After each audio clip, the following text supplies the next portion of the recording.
This is Atomic Shinobi and today I'm going to narrate second and final part of What If Naruto was trained by Al-Tair. If you enjoyed this video, please like, share and subscribe to this channel. Now wasting no time, let's start the story. Naruto picked up his blades and examined them, saying, "No, vacation." The sword was a chikuto, which is essentially a straight katana. It bore the Brotherhood's emblem and the markings he had requested. The hilt was a straightforward square hilt with a brass handle covered in red ray skin and a black cord around the handle. The knife was smaller than the chikuto, but it had a small, flat cross hilt instead of a brass handle and was made of wood covered in leather. Only the sharpened edge, where the glaze had been ground away, reflected light from the solid blackness of both blades.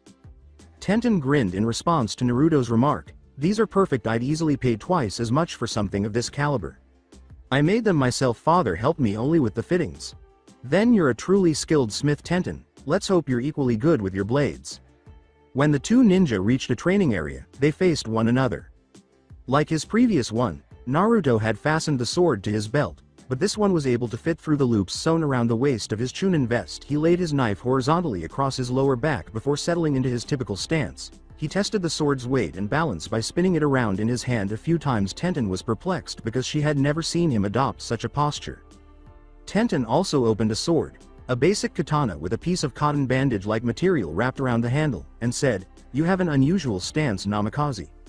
Naruto waited for Tenten to charge, then blocked and parried the downward cut.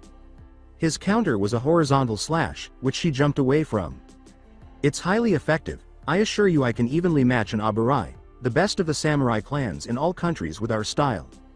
After his blade was knocked away, Naruto used the momentum to advance with a thrust. The Kasumi was knocked off balance, so he stepped in with a diagonal slash that just barely nicked Tenten's shoulder. Tenten attacked this time. Slashing with both hands, Naruto ducked under the slash and hit her in the stomach with his palm, sending her to the ground. He was pointing his blade at her throat as she attempted to stand up. Dead. Sheathing his blade, he assisted her in standing up. Tenten put the sword away and said, "You're good, Naruto. And you didn't use the extending blade on your arm either. That means I'd likely be dead with the palm strike?" Naruto bowed slightly before leaving, saying, "Yes, but you're good as well. I have to go. My stuff is still unpacked and I need to pack it. Thank you for your help in the match." Naruto changed into his cloak and other equipment once he was back at home. His team would be killed a mile away if he didn't, but he could prove his Brotherhood membership by wearing a cloak. Once he showed them the letter from Al-Tair granting them entry to the city, they would be taken to the head assassin's office to find out the terms of their stay, with the exception of himself, who had the assassin's mark on the back of his head in the form of a tattoo. Naruto knew they would probably be subjected to some kind of mind-altering jutsu. Naruto trained for the remainder of the day with all of his equipment packed. The following morning, Naruto put on his assassin cloak and placed his new weapons where his old ones had been. Additionally, he would have to explain the code in Arabic, which is extremely challenging for an untrained speaker to understand. Naruto would have to go and show Al-Tair his sword, which had unique markings on the handle and hilt to identify the user. As the last test, he and the rest of Team 7 would be killed right away if he failed to present even one of these. Masayoff would also have every right to declare war on Konoha because they had the manpower and expertise to do so. Before meeting his team at the North Gate, he went downstairs to meet Sasuke while carrying his pack. With his trademark smirk, Sasuke said, "You chose to return to the cloak? I think it looks cooler than the vest." Naruto pulled his hood up over his Hite-8, which was still in use as a bandana, and said, "You'll understand why when we get to Masayoff." To meet everyone, they set out. When they arrived, Kakashi was already there. Naruto had threatened to burn all of his perverted literature if he was late, and he would then inform Tsunade that Kakashi had turned into a spy like Jiraiya. Kakashi was careful to get there early. They came, followed soon after by Sakura. Soon after, they left. It was a straightforward 3-day hike at ninja pace from Konoha to the outskirts of the fortress city known as Masayoff. They leveled their crossbows at the team as they approached the gates, which were 3 miles away, and entered a small valley with 2 guard towers on either side. One yelled, "Brother, you know the laws against outsiders on our grounds. Now present your pass, turn back, or die." Naruto took a letter bearing Al-Tair's seal out of one of his pouches. The guard nodded, and Naruto turned to face his group. "I have a letter from the head assassin Al-Tair ibn Lahad here in my hand. I ask permission to come show you," Naruto said. Naruto then turned and proceeded to the tower, the guard keeping a close eye on him the entire time. "Stay here, and stay still or you'll all die. You can't see them, but just over that hill there, a dozen of our men are posted waiting for orders to attack." Naruto held up one hand while giving the guard the letter with the other. After giving it some thought, he nodded and yelled at the other guard in Arabic. Naruto descended and told his group to follow. Are there posts like this all around?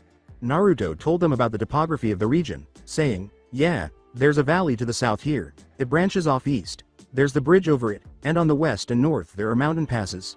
They encountered another checkpoint a little less than a mile later, and they proceeded through it. Similarly, everyone except Naruto stared at the enormous wall when they arrived at the city wall. When they arrived at the gate, Naruto told them to remain where they were and approach the guards. The wall is coated in a solution that wards off chakra, making it impossible to climb, and any ladder tall enough would collapse under its own weight. Naruto pulled out the letter and gave it to him, saying, brothers, I've brought these ninja from Konoha under special permission from Al-Tair. Here is the letter of approval from the head assassin himself. The letter was written in Arabic, a language that no one in the Gokuni knew except for himself and the Brotherhood, and the guards both carefully examined it. All of the city's guards were trained to spot counterfeits. Naruto turned around and lowered his hood, revealing the assassin's symbol.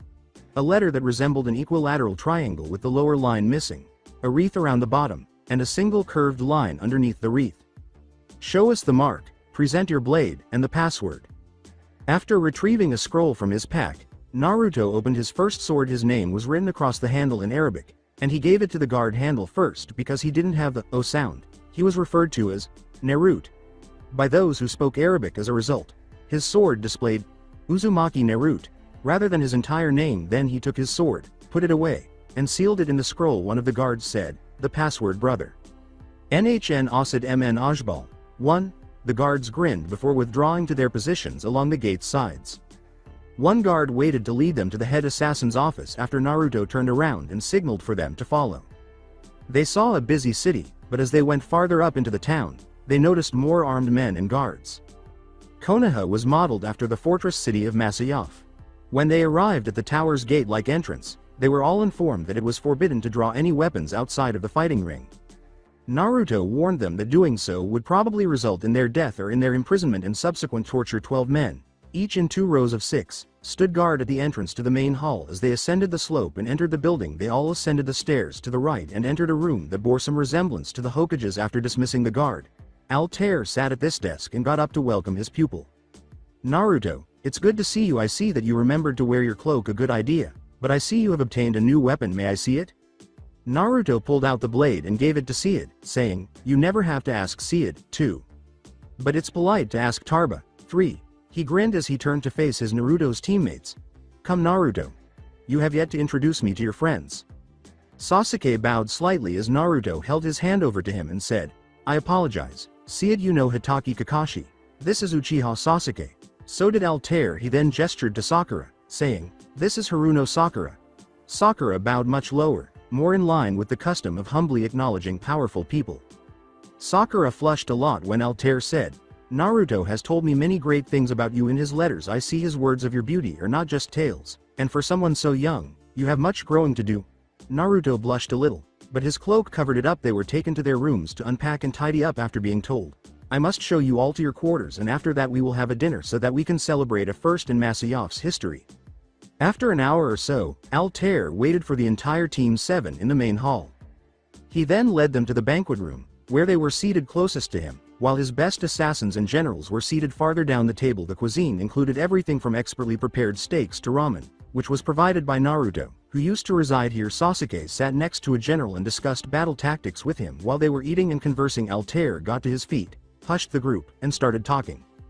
He called for Team 7 to rise, saying, Gentlemen and lady, today here in Masayoff we have experienced a first among the Brotherhood. Here we have 3 ninja from Konoha and one of our own who has become a ninja in the hidden village of Leaves. He is my Tarba. His name is Namikaze Uzumaki Naruto, and because of him we are to form an alliance with Konoha. Many generals and assassins cheered, but one stood and protested. Seed, I mean no disrespect, but what can these ninja do? We have reports in all nation of our brothers killing ninja of greater numbers. Al-Tair questioned the general, Al-Tair, I would like to know who is the best Tarba in your unit.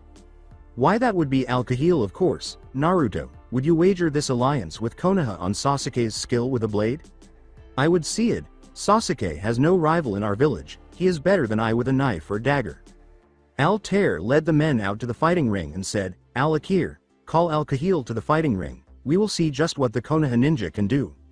Sasuke was meditating while standing inside the ring, which was a sizable fenced-in circle since his opponent was on par with Naruto, if not better. His best option would be to disarm the boy and use his knife to attack. While his Sharingan was active, he saw his opponent and put his sword in his belt. Al-Tair easily outweighed Naruto by 30 pounds because he was larger. His opponent appeared perplexed as he grinned. They started by dulling the edges of their blades. Sharingan. Sasuke's eyes shifted, his family's bloodline skill coming into play. He dropped into a Batu position, unaware of the samurai and ninja sword styles. The assassin smirked and approached Sasuke. Sasuke charged chakra into his legs and ran so quickly that no one could see him until he was in front of Al-Kahil, where his sword had already touched the boy and sent him sprawling. He took a forward stance and stood to his full height. Al-Kahil got to his feet and dabbed at his bleeding lips. He moved forward and attempted to strike Sasuke, but Sasuke deflected his blow and pushed the assassin trainee back with a thrust. Since these ninja were meant to be weaker than them, Al-Kahil snarled in rage. Sasuke grinned and reverted to his forward stance, saying, "Never be too eager to rush your opponent." Everyone who witnessed Sasuke's fight could tell right away how the two teenagers differed. Al-Kahil hadn't killed anyone, but Sasuke had. He entered again, ignoring Sasuke.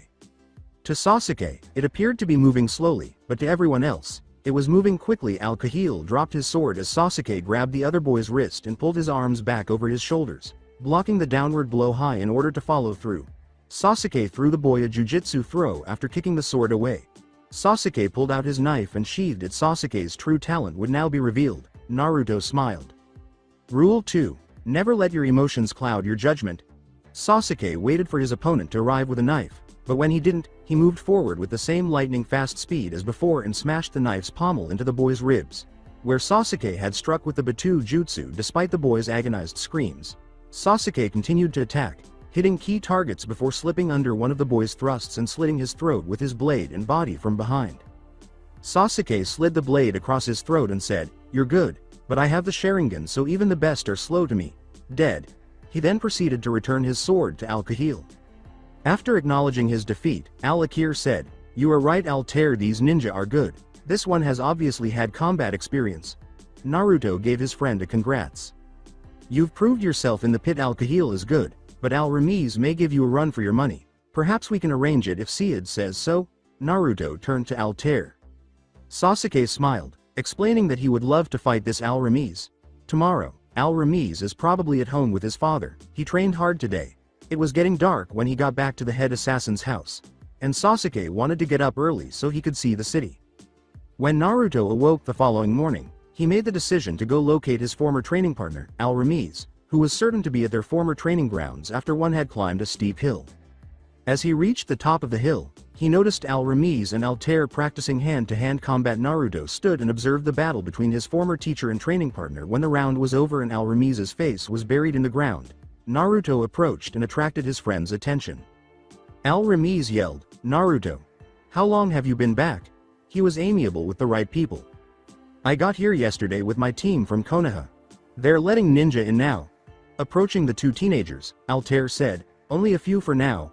Al-Tair was talking about Sasuke when he said, "Though we may be allowing more in, say, Al-Ramiz, how would you like to fight one of them?" "Is he good, Naruto?" "The best of our generation." He matched Al-Kahil no problem. "I told him you'd give him a run for his money." "What's his name?" "Uchiha Sasuke." Al-Ramiz turned to his teacher and asked, "I'll do it when?" Al-Tair informed him, "We can go do it now if you'd like." Al-Ramiz nodded in an attempt to challenge the person Naruto claimed was strong. They discovered Sasuke beating and fighting one of the more experienced assassins. When they got to the head assassin's mansion, Sasuke was a formidable opponent. Al-Ramiz observed his handling of the katana, pushing the assassin man back and then striking. When a gap in the defense appeared, the man eventually raised a hand in surrender.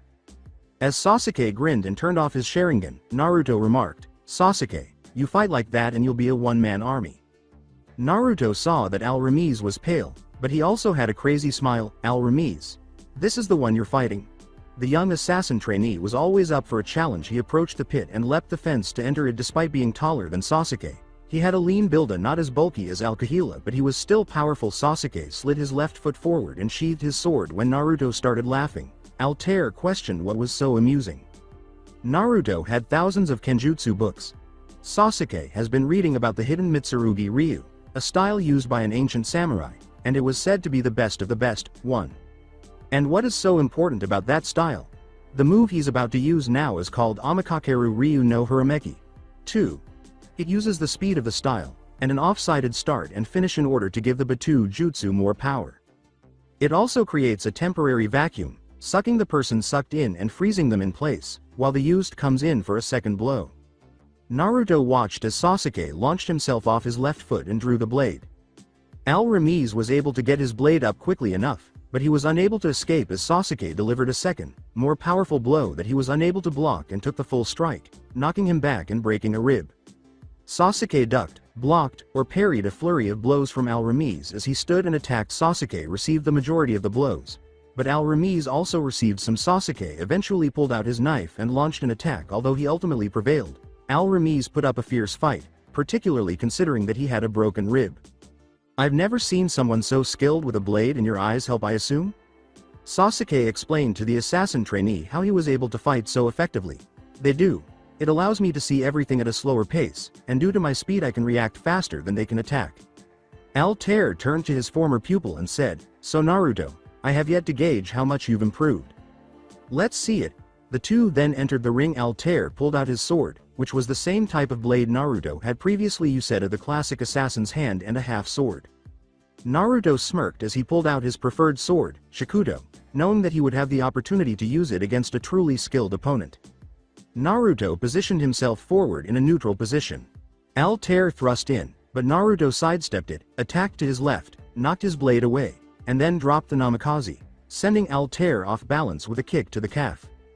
Al-Tair's ability to move away from blades was somewhat legendary in and of itself, but he tried to take advantage of this by coming in fast and hard. Naruto entered with a palm strike, but he was defeated as the strong palm struck his chest, causing him to lose his breath. His feet then slipped off the ground, and he fell against the pit's fence. Al-Tair grinned and said, "You're definitely faster than before, Naruto, but you have a lot of improvement." Naruto stood up and tightened his grip on his sword, preparing to strike. When he did, he struck with greater speed and force than he had ever used before, forcing the older assassin to block rather than dodge. He then grabbed Al-Tair by the wrist and threw him over his shoulder, causing him to roll to his feet while avoiding a blade that almost struck him. After dodging a blade, Naruto was immediately struck in the head by a shin kick. Naruto passed out, taking the boy and his sword. Al-Tair led them out of the pit. Sasuke glanced at his teammate and said, "I've never seen Naruto get his ass kicked so badly." Sasuke was shocked to learn that Al-Tair was stating, "He's taken worse, trust me, but he has improved a great deal. I doubt you could even close to match him, Al-Ramiz. I did have a problem keeping up with him at times." Sasuke had only witnessed Naruto use the sword. Naruto's head ached as he sat up. Naruto questioned, "I got kicked in the head again, didn't I?" Sasuke said, "Yeah, how'd you know?" "Because only a kick in the head by Seed has ever knocked me out," replied Naruto, leaning against the enclosed pit. He sheathed his sword and got to his feet. Al-Ramiz chuckled and remarked, "You took that full force on the side of the head. I'm surprised you didn't get a concussion. I was out for a week when I tried that maneuver." Naruto turned to face his teacher and said, "I've always gotten it down against others, though I suppose there's a reason you're the head assassin, huh, Seed? It's because Al-Assad saw fit for me to be his successor, but I suppose that's because of the most field experience out of any of his students. How are things in Konoha? What's the damage after the battle with the other villages?" One section of the wall was broken, some of the arena is destroyed, but not too much overall, about 3 million Ryu in damage, much less than it could have been, Naruto clarified.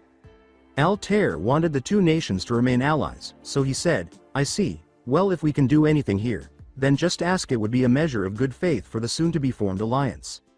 Naruto's eyes brightened as he said, "I'm only moderately informed on the situation, but I'm sure Sasuke would like to learn some of our skills here. I'll see to it personally, but remember Naruto, he proved his worth in the pit. The Haruno girl will have to prove hers if she wants to train with us," Al-Tair sternly stated to the child. Naruto turned and went looking for Sakura, saying, "I'll talk to her, see if she wants to." He discovered his fellow teammate, closely watched by the guards, perusing the texts in the head assassin's office library. Naruto approached her after giving them a nod.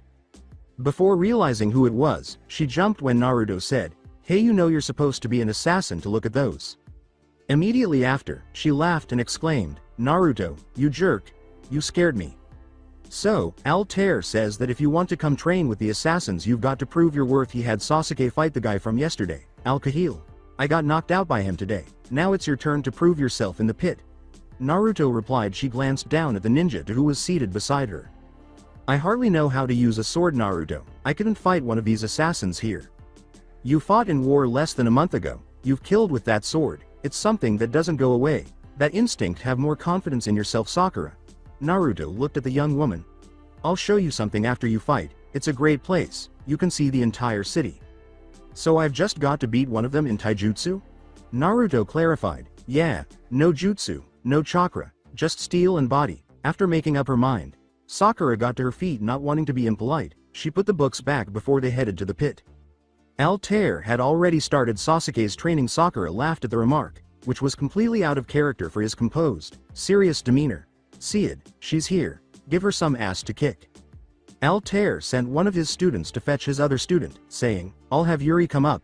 He's Al-Rami's new partner. About 15 minutes later, Al-Ramiz returned with another boy. Yuri glanced at the girl in the red and said, So this is the ninja I'm fighting?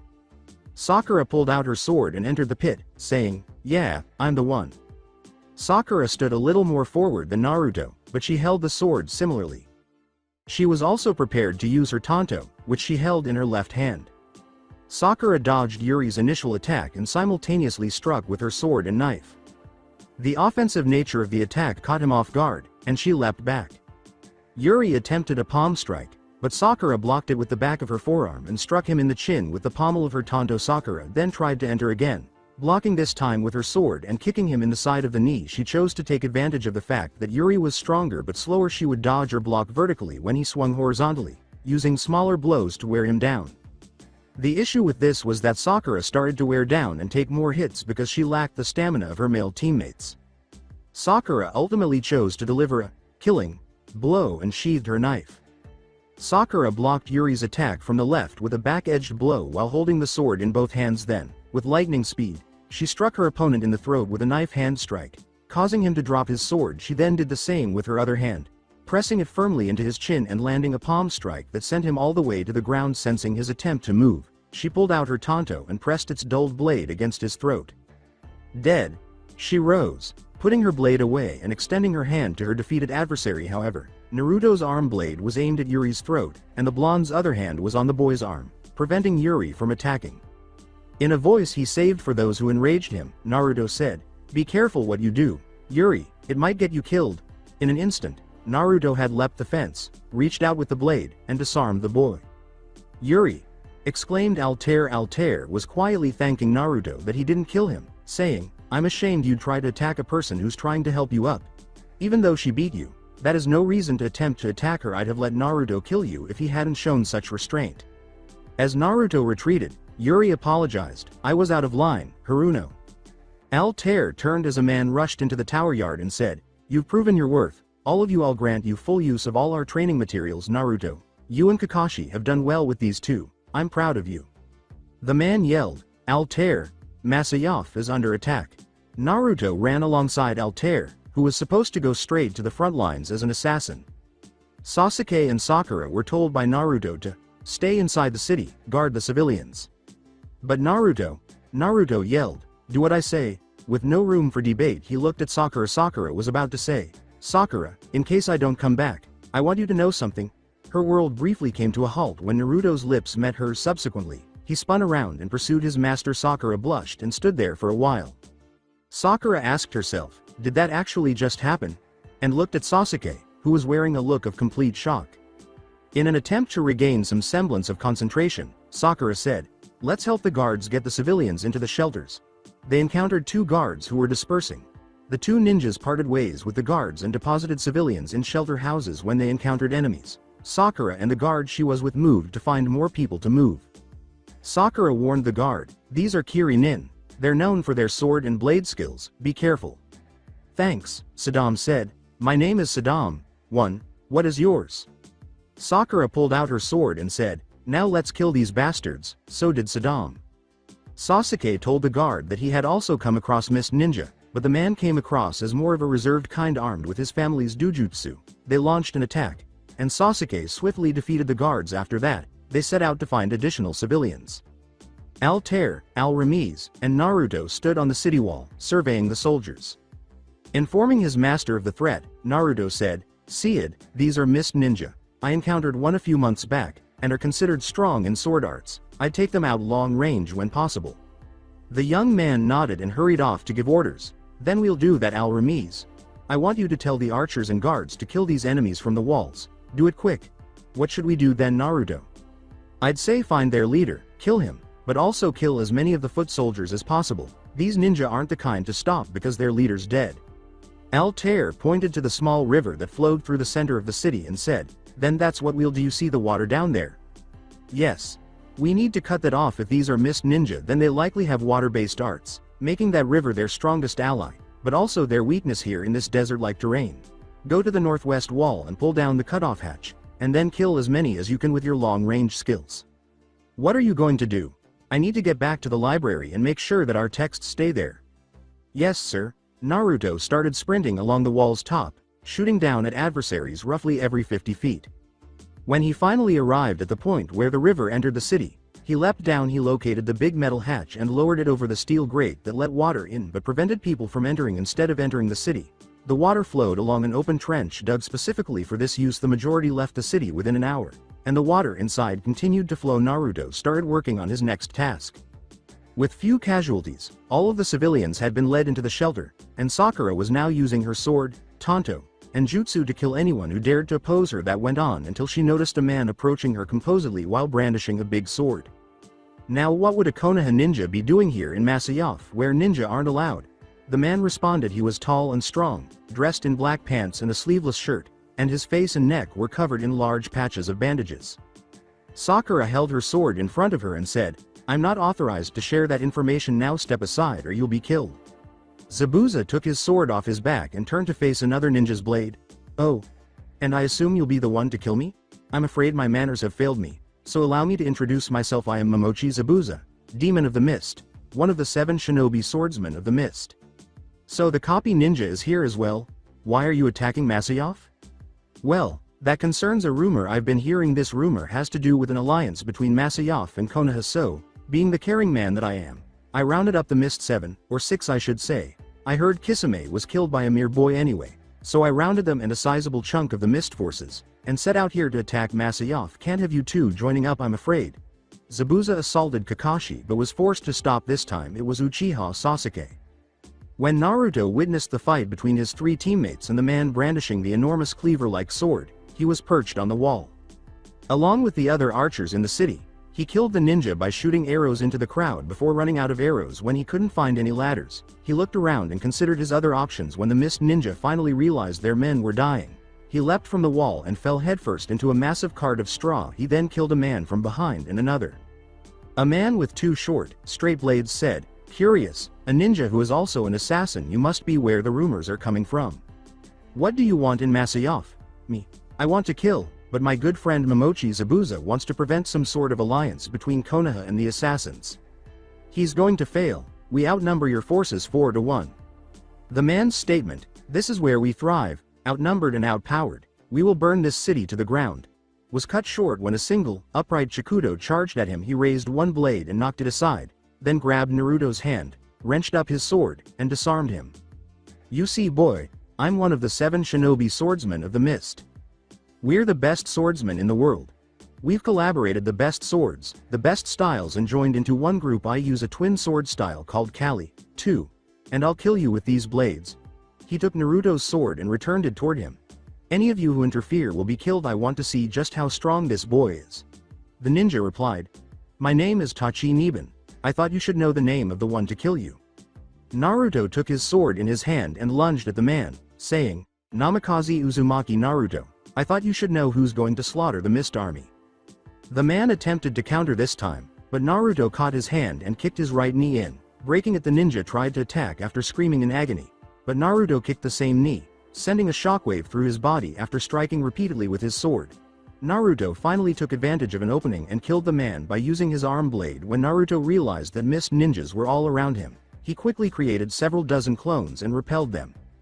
It was difficult for Sasuke, Sakura, and Kakashi to repel Zabuza because the man was too quick with that big blade. Abruptly, the demon of the mist was struck in the left shoulder by an arrow that descended from a building. Naruto stood on a building's roof with his crossbow and additional arrows from a fallen comrade, saying, "I thought you could use some help." Zabuza yelled, "You little bastard, I'll kill you." Zabuza's expression was one of surprise. "That's what that Niban guy said before I killed him." "You killed Tachi Niban?" "Impossible." Naruto leapt to his feet and drew his sword, saying, "No, I can show you where it happened if you want, but I can't have you harming my precious people. I can take this guy, Sasuke. Sakura, Al-Tair is at the library. Go help him, he needs it." They both agreed when Naruto's sword collided with the larger man's. He pulled out his knife and slashed the quadrilaterals of the larger man's left leg, rendering him incapacitated. "Kakashi, you stay here in case I'm in over my head." Zabuza punched Naruto away, setting his sword over his shoulder. He jumped off his right leg, slower than usual but still quite quickly, and attacked. "So, you used underhanded tactics like this. That is why you were able to kill him. Very well, I'll fight you until I am killed or bleed out." Even though Naruto had to use both hands to fend off the enormous blade, he managed to do so. Zabuza stood despite Naruto's attempt to kick the injured leg, as his adrenaline kept him from sensing the pain before the knife in Zabuza's offhand almost impaled him. Naruto leapt away. However, he had to block the large sword, and this time his strength failed, resulting in a cut across his left arm. From his pouch, Naruto took out a piece of bandage. "If you want to wrap yourself up, then do it, at least allow me to." "So be it." Zabuza wrapped the bandage around his leg and cut off a portion that was around his neck. After tying it off, he turned to face Naruto, who had also secured his wound and raised his sword in readiness. This time, Zabuza launched the attack. Naruto dodged the enormous blade and brought the knee to his chin, allowing him to drive the arm blade between two ribs and into Zabuza's side. "I'm sorry Zabuza, but you're too good of a swordsman for me to fight fair." As he passed away, Zabuza remarked, "That's okay Kita, it'll keep you alive. Fighting like that."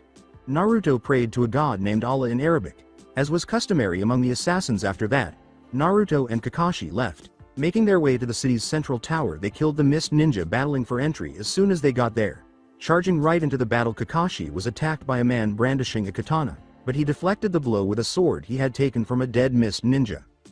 The man stepped back and pushed off with his katana, saying, "The copy ninja, a truly great opportunity. Allow me to introduce myself. I am Michirama Kojima, one of the 7 shinobi swordsmen of the mist." Kakashi took a stance and unveiled the ninja too, saying, "Get to the tower Naruto, I want to take this one." In a modified Batu stance, Kojima sheathed his blade, turned it down, and said, "So the copy nin will be fighting solo. Okay then, I'll make it quick and kill your friend." With his momentum, Kakashi elbowed the man in the ribs as he charged, taking a last-second leftward step to avoid the blade. Kojima lowered his blade, but Kakashi sidestepped once more, delivered another body blow, and retreated. Kojima yelled, "Sit still you damned rat," and swung his blade in an attempt to strike Kakashi, who continued to use hit-and-run tactics. Ultimately, Kojima was killed instantly when Kakashi grabbed him by the wrist, blocked the blade, and jammed the ninja to deep into his chest and out his back. Unaware of what was happening inside the tower, Kakashi said, "3 down, 3 to go." Al-Tair had to deal with a very strange situation for his people when he had arrived. He had met a female swordsman inside the tower who had been slaying soldiers. "So, another has come to challenge me," she responded. "Why have you people come?" "As a whole, we came to stop the rumored alliance. Our explosive specialists got through your wall pretty easily. As one of the 7 swordsmen, I came to kill." She chuckled. "My name is Matsurayuki, and I've come here to kill you." She was curious about the assassin. "And what may I call my next victim?" "Al-Tair ibn Lahad, though you will be calling me Death Dealer by the end of this, not victim." Al-Tair raised his weapon. Yuki was wielding a Chinese gem, a long, straight, double-edged sword. She used effective strokes to attack, but Al-Tair was older and more skilled because she couldn't have been older than 25. Al-Tair easily avoided every blow of the blade, but he had to block a backstroke after being knocked back by an unexpected palm strike. When Al-Tair struck, he knocked the sword aside, but it continued to flow into an attack that he barely avoided. When Yuki finally attempted a thrust, Al-Tair caught the blade between his arm and side. Yuki's attempts to retrieve the blade were thwarted by his larger and more powerful frame. Al-Tair raised the blades of his arms and said, "Any last words, Matsuda Yuki?" Surprise! Yuki took a tiny push dagger from her wristband, but she was too slow to use it before Al-Tair delivered the fatal blow, piercing her throat with his blade. As he watched the woman fall, Kakashi remarked, "So that makes it 4 down." A man had previously informed him of the situation, saying, reports indicate that most of the offensive force retreated or died trying when they realized the river had been cut off. Al-Tair questioned, who killed the other 3? Knowing the importance of this information, Kakashi stated, I killed 1. Michirama Kojima Naruto killed 2. Tachi Niban and Momochi Zabuza. At that moment, a guard, 2 archers, and 3 men entered. Naruto grinned and said, Sir, they're retreating. The death of the 7 swordsmen has caused them to lose morale. If he and Kakashi were able to kill 3, the assassins would inevitably be able to kill 2. Al-Tair congratulated them all, saying, It seems we've won this battle, you guys played a big part. Only until the materials could be acquired to fix the wall's hole permanently was it sealed with the aid of hundreds of Naruto's clones as news spread that all 4 of the ninja had killed at least 50 enemy ninja. The numerous assassins who had questioned the ninja's combat skills did not do so. Now Team 7 stood before the so-called Banquet of Generals since few people would identify Naruto as an assassin if he didn't wear his traditional attire. He wore it inside the city with his hood down. Al-Tair hung the medal around Naruto's neck and said, Namikaze Uzumaki Naruto, for your courage and fighting ability in the battle today, we award you a Medal of Honor. Naruto bowed and said, Thank you Seed, he found Sakura. Al-Tair took her right hand, and with a few muttered Arabic words, the assassin's seal appeared on the back of her hand. Haruno Sakura, for fighting our battle, saving the lives of countless citizens, and showing the skill you did, we award you the title of Honorary Assassin. Since she was now going to be treated like an assassin, Sakura felt it was appropriate to address him by the Arabic term, Thank you Seed. Al-Tair also placed the assassin's seal on Uchiha Sasuke's hand and said, We award you the title of Honorary Assassin for your courage, fighting when you could have fled, and demonstrating skill with both sword and knife. Sasuke said, Thank you Seed, he did the same as his teammates. Kakashi took off his glove and accepted the seal. Hitaki Kakashi, you've proven your worth to me before, and now you've fought for my nation for this, we award you the title of Honorary Assassin. Thanks Al-Tair say, next time we should play, who's the better killer? What do you say? Al-Tair chuckled. We'll see you all have full access to all our texts and training methods. You must also, however, accept the code of our brotherhood first. You never compromise the brotherhood second. Hide in plain sight to mask your intent. And third, your blade must never touch the flesh of an innocent. Al-Tair continued. The lead assassins and generals applauded. Naruto turned to Sakura and said, Sakura, I have somewhere I want to show you. Al-Tair nodded as he turned to face him. He led her and said, Come on. Uncertain of what to anticipate, Sakura followed. They abruptly reached a huge cliff. Sakura trailed behind Naruto as he began climbing the wall, saying, I hope you're not too tired for a little rock climbing. They arrived at the plateau's summit, where Naruto once trained. The sun was going down. Sakura, who was on the verge of tears at the view of the valley below, the forests on one side, and the waning sunlight dancing over everything, remarked, This place is so beautiful. I thought you might like it Sakura. This is something I've wanted to show you for a long time. Naruto took a breath. Naruto witnessed the tears that threatened to spill now come rushing down. I've been feeling this way for a while now, and to sum up, Sakura, I'm falling in love with you. Sakura embraced Naruto and kissed him passionately without saying anything.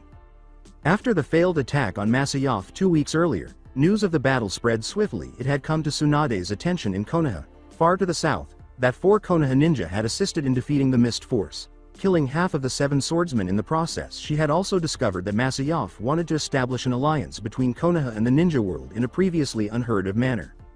At the moment, Naruto was exploring the city in search of a place to eat. In the end, he made a stop at a restaurant that he recalled had excellent pancakes. Ignoring the glances of everyone around him, he ordered a huge stack and ate in silence. A young girl, perhaps 10 years old, approached and asked, Excuse me, but are you Uzumaki Naruto? Yes, I am. The girl bowed low, then turned and ran to the man he thought was her father. You saved my daddy in that battle 2 weeks ago. With a shrug, he returned to his pancakes after finishing. He paid and went in search of Sasuke so they could spar briefly. Sakura was his first choice for a training partner, but he had not been successful. He had discovered Sakura in the library once more. Hey Sakura, she got up and gave him a hug. Hey Naruto, how are you? He looked out the window and said, Good, I had some pancakes for breakfast, and a good walk. People were treating us like heroes here. I only got charged half price for my breakfast. I had 15 large pancakes. Sakura was shocked to discover that Naruto was almost as good as Kakashi. We're heroes here Naruto. We saved thousands of lives, especially you and Kakashi, who killed some of the Mist Swordsmen. His strength was rapidly increasing. Naruto said, "So, you want to go do some training?" She gestured to the pile of books and said, "Sure, let me put these back." They were back on top of the plateau, swords drawn and facing one another.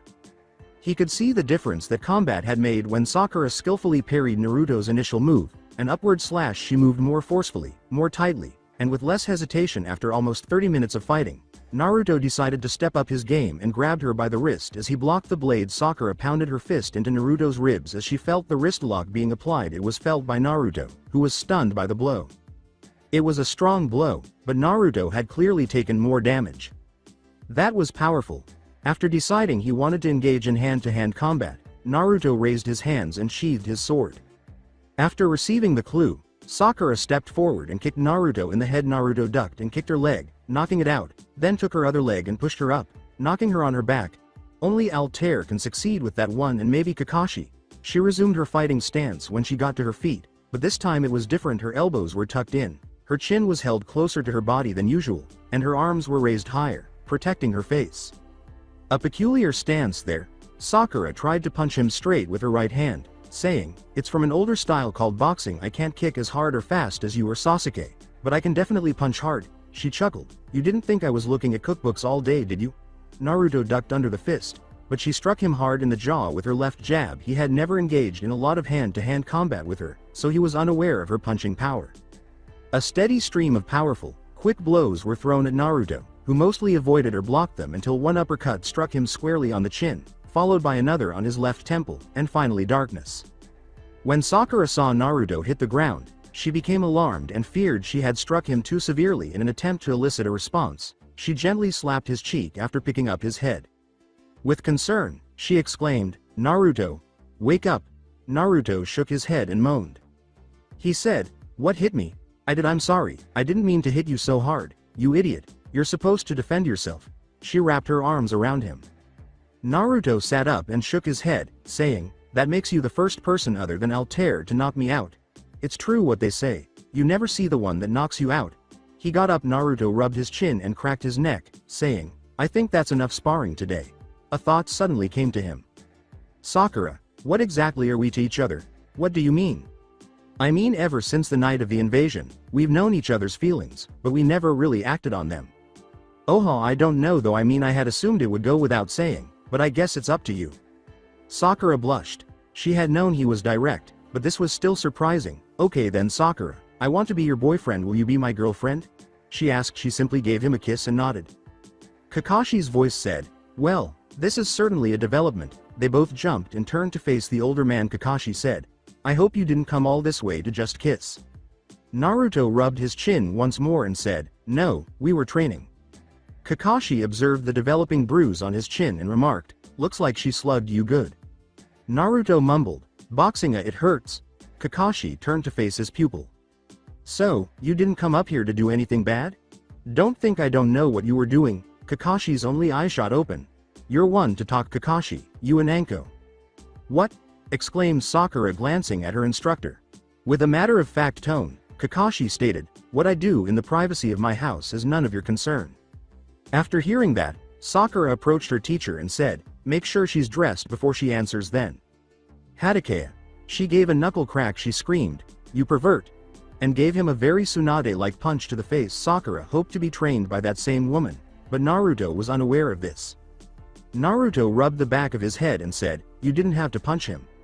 But he's going around and doing it with other ninja, and not even telling her to dress before she answers the door. Naruto saw an unconscious Kakashi lying in a heap at the bottom of the cliff, and he said, in her defense, she did have a blanket covering her. But Naruto told himself, that was a good hit though. She shrugged and said, "I guess it was a bit excessive. What's done can be undone.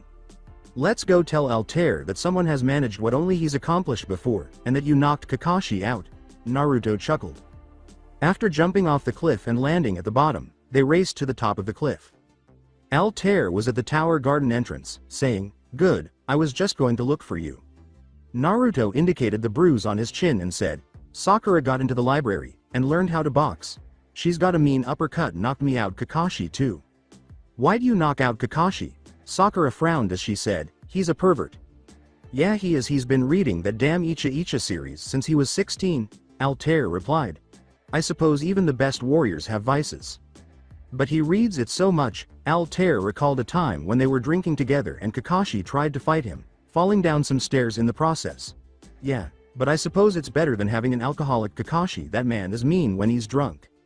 I can imagine. I've seen some mean drunks, and Kakashi is definitely strong enough to be one.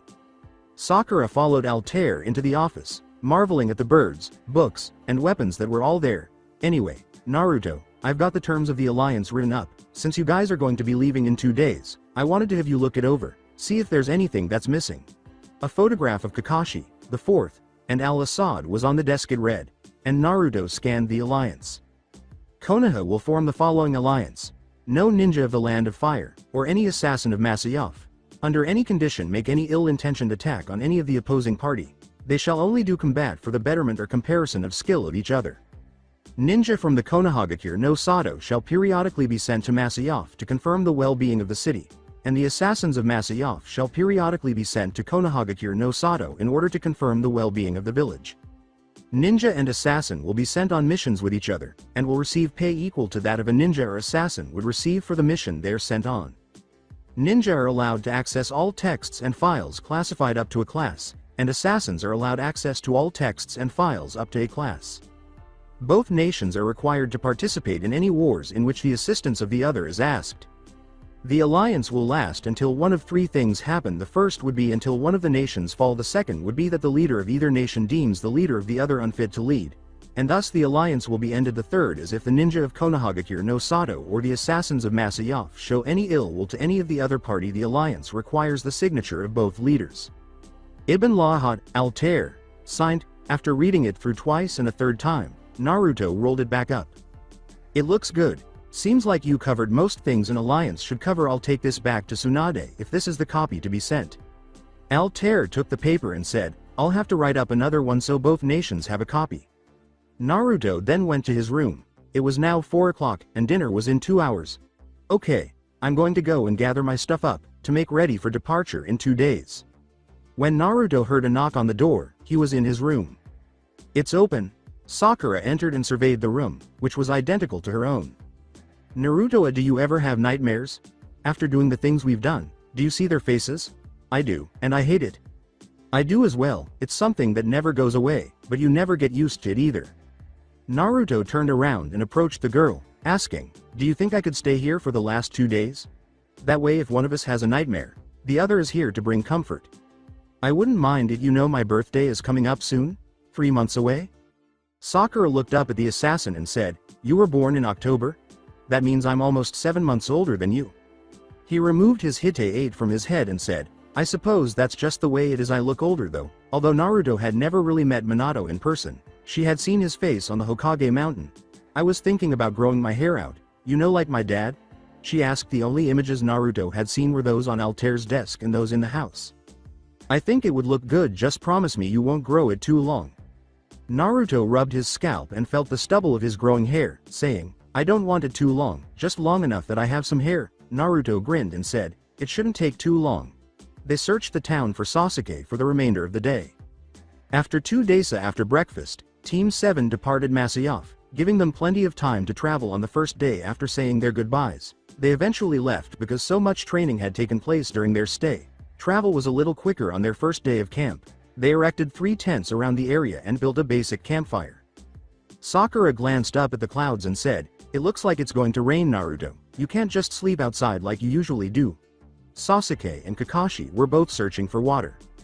Naruto was going to create some clones in order to gather supplies when he said, I'll make a shelter.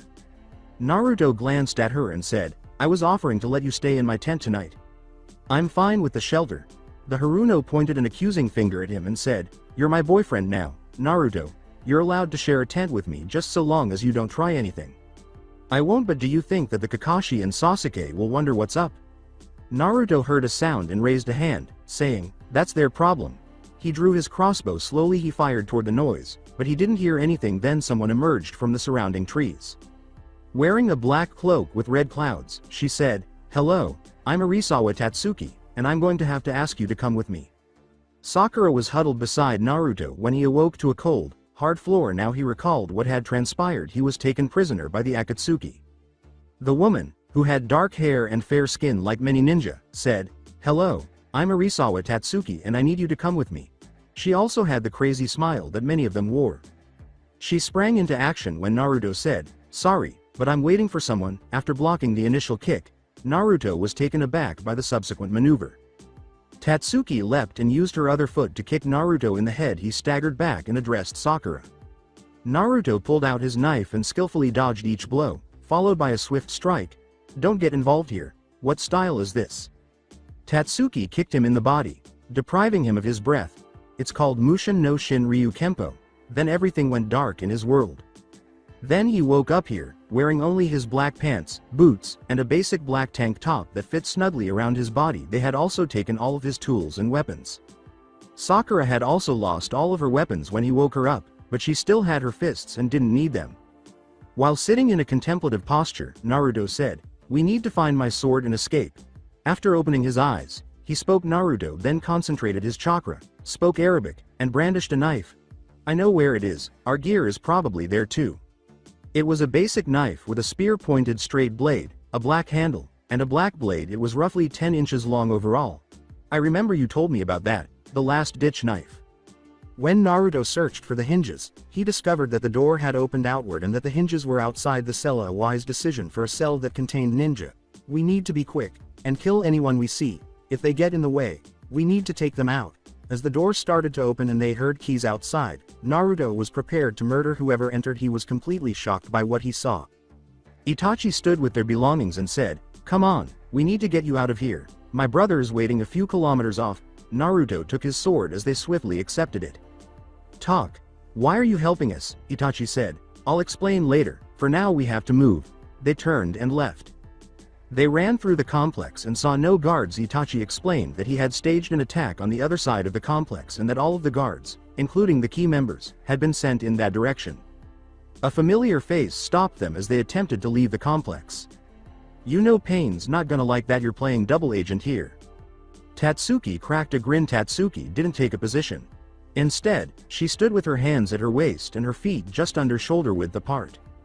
"But I was never much one for ratting others out, so if you can make it past me I'll let you go." Sakura assumed her boxing stance, Naruto pulled out his knife and sword, and Itachi pulled out his Anbu sword. After grinning, Tatsuki inhaled deeply and exhaled. Itachi was the first to say, "Come." He came right on top of her and then quickly tried to flank her, but she hit him with the back of her wrist, and her hand bowed like a scythe. Itachi was knocked back and his windpipe was damaged when the blow hit his throat. Being more cautious, Naruto saw that she had returned to her resting position, and the force created by the change had been enormous. He stepped forward, and as he shifted in response to the smallest movement, she grabbed his sword arm and slammed a ridge hand into the back of his neck. As Naruto struck the ground, Sakura hurried forward, avoiding the woman as she appeared to vanish, and the hammer fist that struck her temple rendered her unconscious. She fell to one side, experiencing a sharp pain in her left ankle. "You people are pathetic. Anyone who has ever fought a Kempo master would know that you can't match force with force. You'll never beat me." With her blood streaming from the edge of his knife, Naruto rose to his feet. "You should have knocked me out like Sakura. You would have beaten us. Then I cut your Achilles tendon. You'll not be walking for a while." "Itachi, can you breath?" Itachi put his sword away, picked up Sakura, and said, "I'm fine now." They then left. "What is that woman? She'd make even the best martial artists seem like uncoordinated children," asked Naruto. Itachi was carrying Sakura on his back when he said, "That is Arisawa Tatsuki. She practices Mushin no Shin Ryu Kempo. The idea of the style is to impose change on your enemy with movement, not force." "I see, like a boulder in a river." Itachi appeared to have a specific location in mind for his run, saying, "Exactly, they teach you not only how to move, but when." Around that time, Sakura started to awaken as they ran, twisting and turning until they stopped at what appeared to be a cliff. "We need to get up, and fast." Itachi concentrated his chakra and started running up the wall, followed by Sakura. Naruto had heard of this technique but was a little unaccustomed to it, but he still followed it, taking more deliberate steps than his escapees. As they reached the cliff's summit, Itachi was creating seals by hand, earth style. Art of the hidden entrance. A deep cavern was revealed when a hole started to form in the wall. Itachi turned to face Naruto as he said, "You Akatsuki and your tricks." Itachi came in, took a piece of cloth from his robe, and produced the wakizashi once more. "This is my secret, none of the others know of it. I've spent years digging these." He encircled the blade with the cloth and lit it on fire. That's terrible for the temper, you know. As he shut the door, Itachi gave Naruto the blade and they started walking through the tunnels. If you're dealing with a regular sword, and swords like this are forged with things like this in mind. Okay, now tell me why you're helping us escape. Because I'm not the Itachi you think I am. Explain. As a spy for the third Hokage, Itachi attended Uchiha Council meetings before reporting to the Hokage, explaining that the Uchiha clan had started planning a coup and would seize Konoha. I was doing a service to Konoha by murdering my clan. He was authorized to put an end to the coup by any means necessary after learning of it. Then you left your brother alive because you wanted him to take your life for your sins, you wanted him to come after you, but when I changed things, your plan was ruined. Naruto had put it all together. Yes, and I begged the Hokage to protect Sasuke, he didn't need to be involved, and it was covered up just like that. Would you come home, if you could? The icy, accurate ninja Naruto had seen in the field seemed completely different from Itachi, who said, I would give anything to return home, I've been away far too long. Then come back with us, we can get you new clothes on the way back, disguise you until we're safely in the Hokage's office, and discuss your reintegration into the village. Naruto clarified. I'm in your debt, Naruto. The Brotherhood taught us that anyone who isn't our target is a potential friend. Make friends with favors, give them out willingly and you could have them returned later when you may need them. You've saved my life and Sakura's, and this is what I'm giving you back. Sakura simply took it all in. She was in Konoha at the time of the massacre and had been told the standard cover-up tale that Itachi did it because he was completely insane. All of this information was novel. The narrow passageway abruptly opened into a cavern. Itachi lit a torch and shifted his sword to the right, illuminating the entire cavern. On the other side of the room was another entrance, and inside were numerous boxes and supplies. Itachi started, where better for the wolf to hide, before a recognizable voice responded. From the opposite tunnel, Kakashi and Sasuke entered the room and said, then the den of his prey. With hatred blazing in his eyes, Sasuke said, you said you were going to explain yourself, brother. With a sigh, Itachi started to describe what had transpired that fateful night and the circumstances that had preceded it. Sitting on a big box, Sasuke was absorbing everything. So you now see the pain I've been in. I wanted you to take my life then, but now I want nothing more than to redeem myself. Although Sasuke's voice sounded emotionless, there was a hint of melancholy in it as he said, you killed nearly 50 ninja that night. Sasuke jumped out of the box and they looked around the room, which was about 20 feet in diameter, with a huge steel plate for the roof, several beams supporting it, walls made of thick cinder blocks, and a hard-packed dirt floor. But if Naruto has already said he's going to help you back into the village, then I think in time I can forgive you. They stayed up all night in the subterranean supply room, with the exception of Sasuke, who stayed up for an hour. They woke up and proceeded through the tunnels, covering a full day's worth of ground. When Itachi asked Sasuke about the goggles he was wearing over his Hite-8, Sasuke explained how he had created his eyes in the manner that he now calls eye shine. Sasuke's eyes were glowing red Sharingan, like blood when the moonlight reflected off the thick red plasma. It sucks during the day when it's bright out, but for stuff like this it's good. I see, you are aware that Sharingan allows you to see in the dark as it is. I wasn't at the time, but now I am, but it's stuck like this until a further time. Itachi led them to the wall and used his jutsu to let them out into the open. Sasuke had put on his goggles beforehand, and they were now in a forest outside the Konoha gate, which was vaguely familiar. Turn left here, this is our stop. They used Naruto's sword and cloak to disguise Itachi as an assassin. Naruto's cloak was appropriately large to fit Itachi snugly. They easily got past the guards and entered the city, heading directly to Tsunade's office. Tsunade questioned, so you've brought an assassin back? Naruto turned to Itachi and nodded, saying, not quite. Before this happens, you have to listen very carefully, and maybe ask those advisors of yours. They might help you. Itachi removed the white canvas cloak's hood. When Itachi started to explain his motivations for the massacre, she didn't believe him at first. However, when Homura and Danzo were brought in and stated that it was the truth, they both looked over the ninja in front of them. Why did you bring a murderer here, Naruto? Since he could influence the main group of special operations groups, Danzo asked, Itachi, it looks like you've done well for yourself. Would you want to be reinstated as Anbu captain? Itachi was certain that Tsunade would allow the word to spread, saying, not now. I want the people to regain my trust. Give time for word to spread about the truth of the massacre. If a mass murderer was back on the streets, people would go crazy, but if he was eradicating a clan determined to destroy the village, he would be viewed differently. Despite his confusion, Sasuke was happy that he had someone to help re-establish the clan, but things would need to change significantly because the new clan would be brought up in a different way. He had been living with someone he had hated for the previous 5 years. so it was inevitable that he would be confused. They headed to Naruto's house after Itachi said, "Sasuke, let's not stay at the compound, I don't think I can bear it yet." They discovered Naruto training as usual when they got there. "We have another guest, I hope you don't mind." Naruto then went back to his training, saying, "Nonsense, Itachi saved my ass, the least I could do is let him live here, stay as long as you want." Itachi just carried his belongings up to the chosen room. When Jiraiya got to the house, Naruto was still in training. Jiraiya said, "Hey Naruto, I think it's time you were sent out to train the Namikaze way." Naruto looked at Jiraiya and arched an eyebrow. "What do you mean? You and I are going to spend some time in the mountains where Minato trained for 3 years. He's got a cabin with all his training methods sealed away, and it's time for you to learn them." Jiraiya was beaming. "Pack your stuff, we're going camping." If anyone had questioned the foxes, birds, and other creatures about anything odd, they would have been told about 2 individuals in black cloaks who were running through the forest at such a high speed that they were hardly noticed before they vanished once more. 3 years had passed since Konoha's current hero left, during which time they had prospered, sent shinobi to Masyaf, and been assassinated. Naruto's Namikaze Uzumaki at the moment. Haruno Sakura was seated in the Hokage's office after receiving an odd message that day.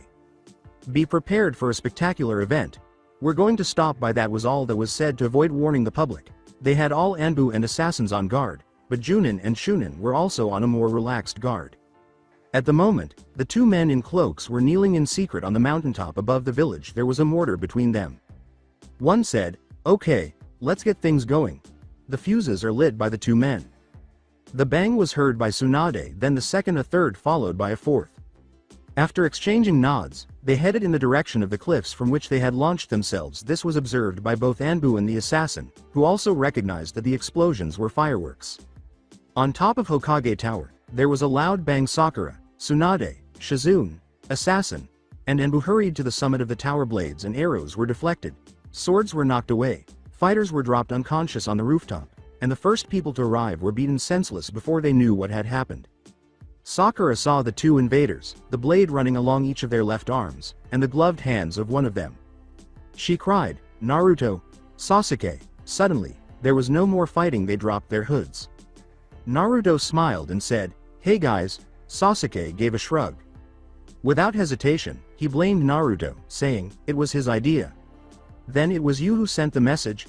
Sasuke had been training with the assassins in Masyaf, while Naruto was training by himself at his father's mountain training ground. "Yeah, it was to test us. I knew you'd have security tight, so as I was coming back I made a side trip to go pick him up. They've made him a full-blown assassin." Sakura had remained here, trained under Tsunade, and gained knowledge from the papers Naruto had left behind. Sakura approached Naruto and gave him a hug, saying, "You're an idiot Naruto, welcome back." During his 3-year absence, Naruto had undergone significant change. "Well, let's go get some lunch." That operation wasn't easy. It was an odd experience to have lunch with Team 7. Sakura asked a lot of questions, but all of them that were meant for Naruto were either redirected to Sasuke or completely avoided. "So why aren't you telling us anything about your training, Naruto?" Sasuke inquired. After finishing their lunch, they set out to find the Cyclops, "Because I want to show you. Let's go to the training field, find Kakashi first. We can make it a 2-on-2 battle." The entire 7th team was standing in a circle on the field, facing one another. Kakashi stated, "We can do this tag team or we can do it normally." Naruto remarked, "I say we go for tag team, mix it up." Sasuke grinned and said, "All right, then you're going first." With a shrug, Naruto emerged from his cloak to reveal a black GI. "Good more for me, Sakura. I choose you to be my opponent." Sakura slipped on some black leather mittens. Sakura adopted a position that was somewhat akin to a boxing stance, but with her hands open, her rear shoulder farther back, and her feet slightly farther apart. "Cool. Then I get to show you some of my new moves. I have some new tricks." Rolling his shoulders, Naruto took off his gauntlets, which now featured plates over the proximal phalanges. The bone between your first and second knuckles, and metal knuckle caps. Additionally, he took off his steel-toed boots with metal plates covering his shins and feet. Sakura remarked, glancing at the boots and gauntlets, "You're looking to do some damage, aren't you, Naruto?" Naruto adopted a similar attitude, saying, "The point of assassins is to kill. If I can cripple them, then it makes it easier." Naruto stepped in, caught Sakura's hip, and knocked her away with a punch to her stomach after Sakura took the initiative and attempted a roundhouse to the ribs. Sakura was knocked to the ground by Naruto's subsequent attack, which involved a punch that was deflected across his body and ended up as an elbow that struck her left cheek. When the axe kick came down, Sakura rolled out of the way and attacked Naruto's shin with her own. She then used a strong shin kick to take the leg from under him, which she used to knock him down. She then continued to rain blows down with her fists and elbows. Sakura had put herself in a precarious position by standing between Naruto's legs, which prepared him for his next attack, while Naruto used his arms to protect his face and chest. Her right shoulder was now across her neck, his leg was behind her neck, and his left was pressing down on her throat. He pushed his arms forward, leaned up, grabbed her shoulders, and pulled her down. He then pulled his leg up and over her back, allowing her left shoulder to be beneath his leg. She was choking Naruto with her own arm because he had positioned himself so she couldn't use her left arm to generate power and couldn't roll him out of the position or lift him up. She repeatedly tapped her left leg against his as a sign of surrender as she felt her blood and air being choked out. Kakashi, who had never seen anything like that, questioned, "Naruto, where did you learn that?" "My dad had a great deal of knowledge on ancient martial arts. What you saw was a triangle choke from Jujutsu," Naruto replied. Sasuke motioned for Kakashi to spar with him, saying, "Okay, I want to play some." Sakura agreed to Naruto's offer of assistance as Naruto ate the shin kick that knocked him off balance. He realized, "You've been doing strength training." "Yeah," Tsunade said, "that since I don't have the chakra stores you guys do, if I work on physical endurance and strength then I can focus on my taijutsu. I've been spending a lot of time training with Lee and Guy sensei." Naruto gestured to the other teammates and said, "I see. You learned some mixed arts. I'll teach you some jujutsu and some of the Muay Thai. You'll like them. Now let's watch." Sasuke opened a pair of black sticks and took out a scroll. He positioned himself so that his back stick rested diagonally across his center and one stick was in front of him, facing up. After assessing the stance, Kakashi produced his own training weapon, a lone wooden kodachi. Sasuke grinned and asked, "Gone back to using a sword, sensei?" The sword was in front of Kakashi. Kaden Kenbu, first dance. He vanished, and a moment later he was on his pupil, who deflected the first two spinning blows, but was hit in the chest by the third. Kakashi's sword deflected Sasuke's first stick, but Sasuke followed up with a second one that struck the back of his own, forcing Kakashi to assume a defensive stance. Using his wrist to move his stick beneath the sword, Sasuke pushed up, leaving his teacher's solar plexus exposed, and smashed the stick's butt into his exposed ribs. Knowing that he would have to attack, Kakashi kicked low, forcing Sasuke to back off. Then, he intervened and threw a barrage of blows from every direction, forcing the Uchiha's defense. In order to block the blow, he moved close in and pushed Sasuke's right arm aside, switching to a reverse grip. This left his back vulnerable to a blow from the Hitachi's left hand. As the blow struck, Sasuke ate dirt. Kakashi used the moment to take away Sasuke's sticks and throw them away. The student raised his hands palms out in front of his face and stood. After initially being perplexed, Kakashi recognized that his opponent with the black hair was in a fighting stance. He attempted to attack but was shocked when his blade was pushed aside. He was then kicked across his shins and struck in the face with a palm strike. The Uchiha didn't stop there. He swiftly beat Kakashi into submission with the wooden kodachi and his left hand before he could defend himself. Pulling out his sticks, Sasuke sealed them. Kakashi inquired, "So what exactly was that, Sasuke?" "It's an art from some lost culture called arnis, using sticks, short blades and knives primarily. It's fast, brutal and all close fighting, so it negates the effectiveness of long weapons like katana, and even most kodachi styles." Kakashi pointed to the gauntlets that were lying next to them and said, "And the palm strikes are a product of your double-arm blades, I assume?" "Partially. The people who created arnis didn't use closed fists, plus my training with the assassins has let me use their special weapons." Sasuke laughed. Naruto stepped up and said, "All right, Sasuke, let's see who's the better assassin." Naturally, Naruto was referring to the test that he and probably Sasuke had to take, in which they battled their mentor for as long as they could. No weapons. All empty hand, just like your mentor had you do. It was believed that if you could defeat a full-fledged assassin for an hour without using a weapon, you could handle the pressures of combat with any weapon. Sasuke questioned, "So do we go the full time limit?" "No, I think that 15 minutes is enough. Kakashi, can you time?" Kakashi took out his pocket watch and checked the time, saying, "Sure." Sasuke blocked Naruto's initial straight punch, but the low uppercut knocked him back. Naruto, who was taller, more muscular, and heavier than Sasuke, kept him on his heels by continuing his attack with a barrage of fists, elbows, knees, and kicks. Naruto discovered that Sasuke's only advantage was that his style was used to counter conventional styles. Finally, Sasuke managed to dodge the waves of blows that rained down on him. He shoulder tackled his opponent away after dodging a punch and raising his arm to block the incoming knee. Because Sasuke was faster than his more powerful opponent, the blonde was attacked by palms, knives, and ridge hands, and his elbows, shins, and knees all sustained injuries. Naruto gained his ground when he was stunned by a ridge hand across the side of his head. Sasuke grabbed Naruto's defending arm and attempted to throw him by it after Naruto blocked the majority of the blows that were directed at him, slamming Sasuke onto his back. Naruto dropped to a knee, clamped to the arm, and rolled back. Sasuke had realized he had lost the battle at this point because Naruto was skilled at ground combat. After feeling the hands on his wrist, the legs straddling his left arm, and then the pain in his elbow, he realized he had been placed in an armbar. He tapped, fully aware of the damage that armbars could do to the arms. Naruto stood up and grinned. "So you're familiar with Jujutsu?" he asked. Kakashi yelled, "10 minutes left." Sasuke adopted a different posture with the statement, "My family descends from samurai. Jujutsu was taught as our bare-handed combat style." He stood with his feet sideways and his arms extended, front arm straight ahead and back elbow tucked in. As is customary for Jujutsu Ka, Naruto slapped his arm down and stepped forward, saying, "Then let's roll." When Sasuke's turn came, he grabbed Naruto's shoulder, turned, and threw him to the ground with a hip throw. The two engaged in combat for the entire 15 minutes, breaking off every 5 minutes or so to stand up and switch up their fighting techniques. Some mixed arts first, then Jujutsu, then boxing. "Time!" exclaimed Kakashi. They parted ways, bodies and faces battered, joints aching, and Sasuke tending to a cut from Naruto's fist beneath his left eye. Sakura used her medical training to treat the cuts beneath Sasuke's eye and the bruises on their bodies, saying, "Man, those two did a number on each other." Sakura saw that Sasuke had taken off his black welding goggles and said, "Sasuke, you fixed your eyes." Sasuke wouldn't demonstrate because of the damage activating them in the middle of the day would do to his eyes. "Yeah, but I can use them still, just like my normal Sharingan. Downside is that I can only use my Sharingan at night, or in the dark."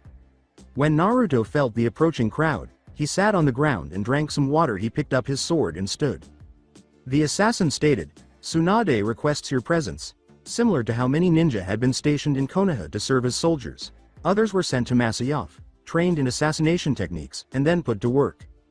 Naruto put his boots and gauntlets back on, slung his sword across his back, and carried throwing knives in place of his crossbow. "All right, then, let's go." He had strapped his knife to his thigh.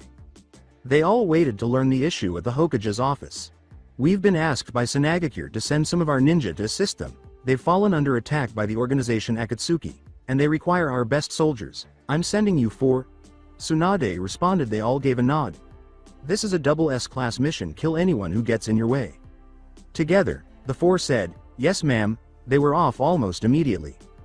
In contrast to the typical 3-day trek, it only took about a day and a half to travel the distance between Konoha and Suna. The 4 assisting forces sat outside, carefully hidden in the desert. They planned to invade the allied nation. It was decided that there should be an assassin in each half of the group, and Kakashi accompanied Sasuke during the swift invasion. Together, Naruto and Sakura headed toward the eastern entrance, which was nearer to the location of the civilian shelter. Kakashi and Sasuke went through the northwestern wall. When Naruto noticed that no one was watching the gate, he became agitated because he had thought that someone from the enemy force would be watching the entrances. He pulled out his crossbow, peered around the corner, and waved to Sakura to indicate that they were safe, and they entered. Kakashi and Sasuke sat on the wall and looked down at the landscape. They were suddenly confronted by 3 figures. A human-like figure, a giant bird-like figure, and an amorphous blob with a giant metal scorpion's tail. Sasuke pointed to the red clouds on the cloak and stated, "Those would be our targets." With his sword drawn, Kakashi sped down the wall and leapt to land on the rooftops below, saying, "Fire the flare and I'll move in." If the enemy were discovered, Sasuke was supposed to send up a huge fireball, which he had done. When Naruto and Sakura saw the fireball, they sprinted right away to where it originated. It was a long way away, but they made quick progress thanks to their speed. When Naruto turned a corner, he saw Sasuke avoiding various projectiles while Kakashi was avoiding explosive clay birds. Naruto tried to disable the puppet by shooting a bolt at its tail, saying, "Sakura, take the clay thrower, I'm going for the puppet." Sakura attacked the sculptor while avoiding the clay birds that were exploding behind her. As he fired bolt after bolt, the leather gloves smashed through the enemy's jaw, cracking bones, and the target was heated damn well, by anyone's standards. So when she finally got close enough to attack with her fist, After running out of bolts, Naruto made the decision to move closer to the fight.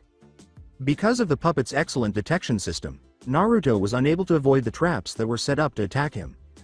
Naruto, whose affinity was wind, yelled, "Sasuke, hit him with the fire."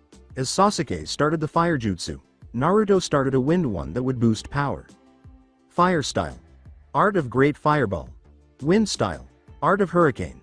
The two jutsu struck their target simultaneously, the puppet's armor melting as the strong wind fanned the enormous flames. When the puppet master emerged from his melted and smoldering armor, two blades were placed across his neck. "Where is Gaara?" demanded Naruto. "My partner, whom your lady friend just flattened over there, had him on that bird." The puppeteer replied. "I take it my life is very close to its end?" Sasuke drew his sword and splattered the man's blood onto the burned puppet, saying, "Your assumption is correct." At roughly the same moment, Sakura reached the same answer. While holding the clay user by his cloak, she felt his life spill across her hands and forearms as she reached behind her, took a dagger out of its sheath, and thrust it under the man's chin. Kakashi, who was now assisting Gaara in getting back on his feet, declared, "Mission accomplished. He looks to be nursing a mean concussion, but he seems fine other than that." The Anbu assigned to guard the injured were split up. One group went to the shelter, while the others assisted the Konoha ninja in removing the bodies of the two Akatsuki and the fallen Suna ninja. "Let's get him to a bed." They took him to the nearby hospital. Gaara was mostly recovered and conscious by the end of the day, although he still felt a little lightheaded from his concussion. The current Tsunakage was sitting in a hospital bed when Naruto entered.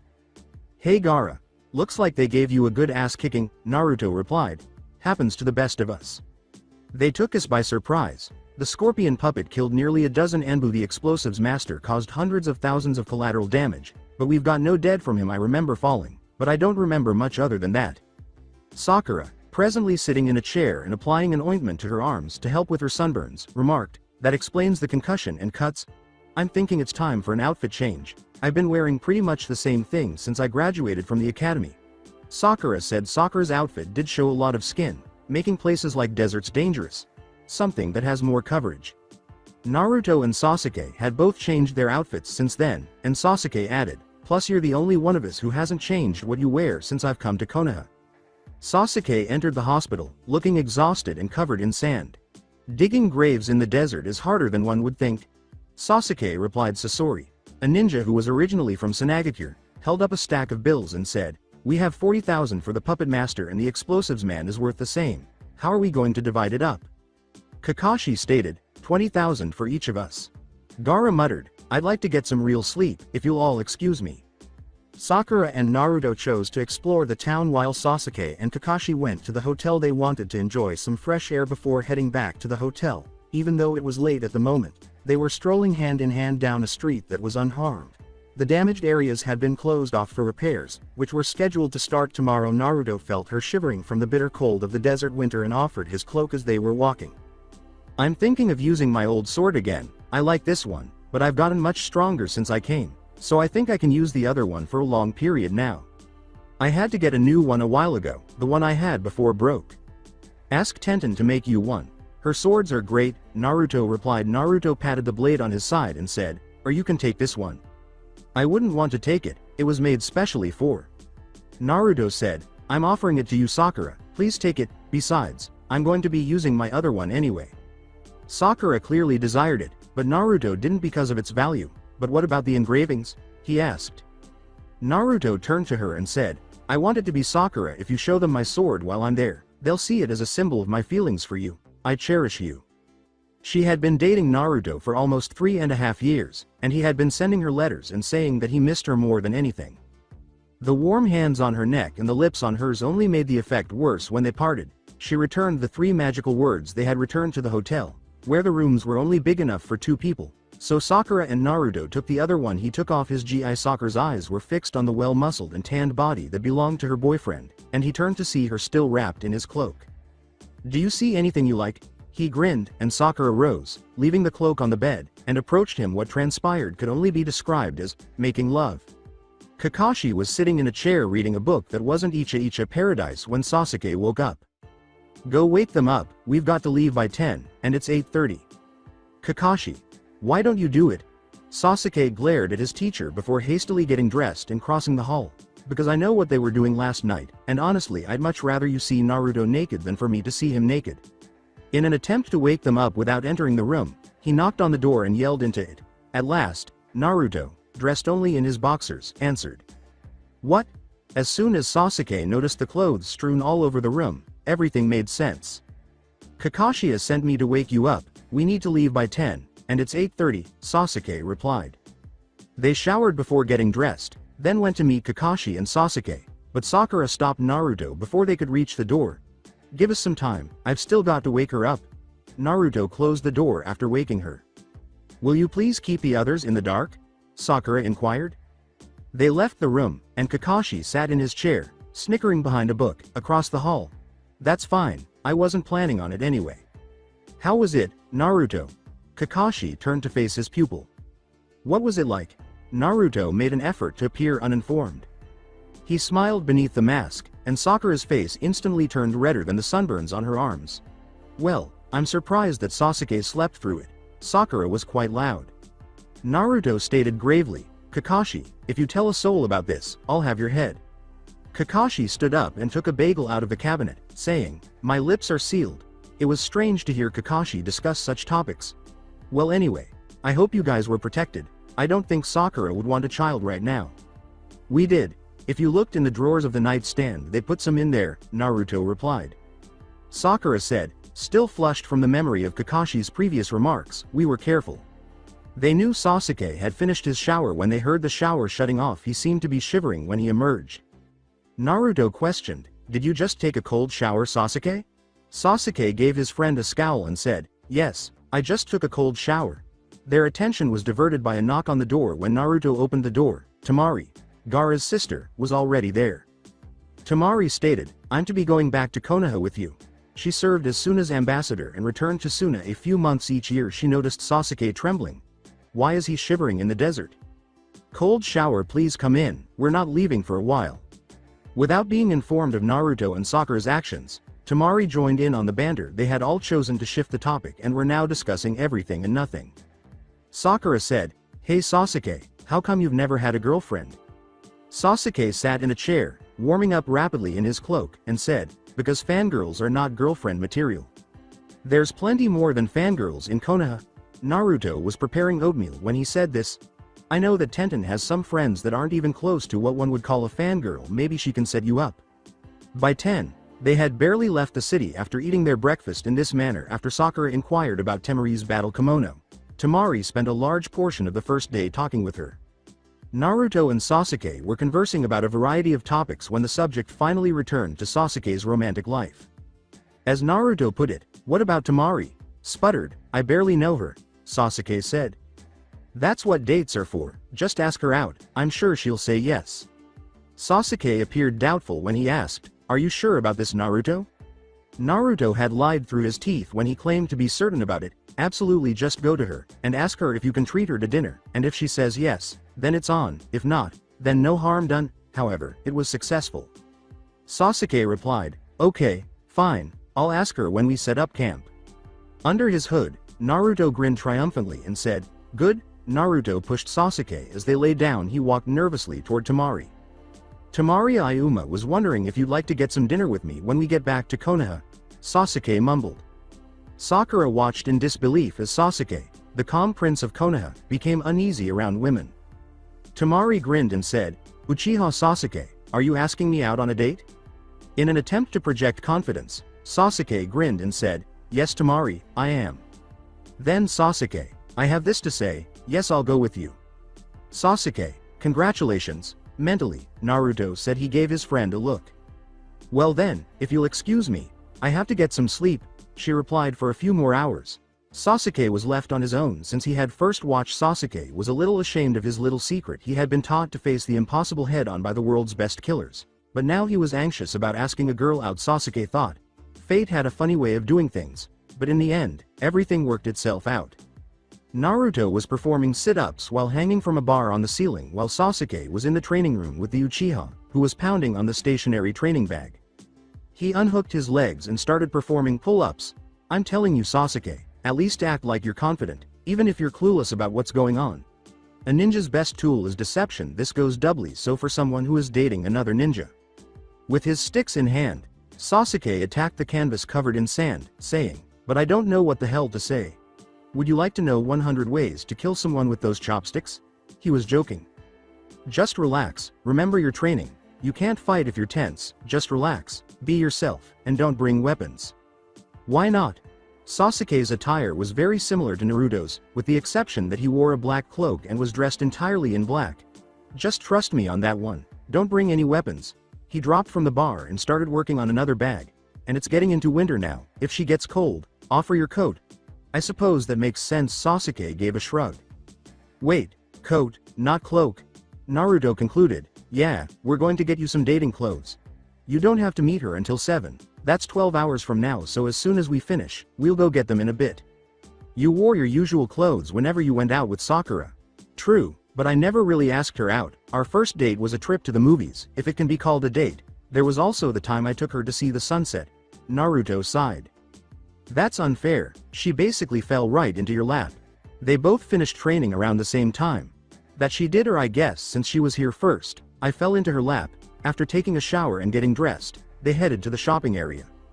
They ducked inside the store after locating the correct one. How may I help you too? Inquired the storeholder.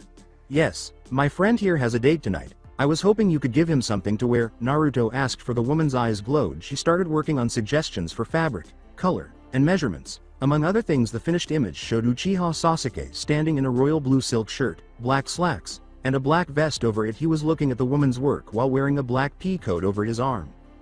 Although the purchase was rather expensive, Naruto had persuaded him that it was well worth the money. With 2 suit bags slung over his shoulder, Sasuke came out of the tailor's shop. Did you really have to go that far, Naruto? 2 suits and 2 different kinds of jackets? Really? He said, yes, it was absolutely necessary. If you don't have formal clothes, then what kind of man are you? I've never seen you wear anything formal. He turned to face his friend and said, I have a suit, I have 6. Sasuke was at a loss for words when he said, they were expensive though, I'd prefer not to wear them.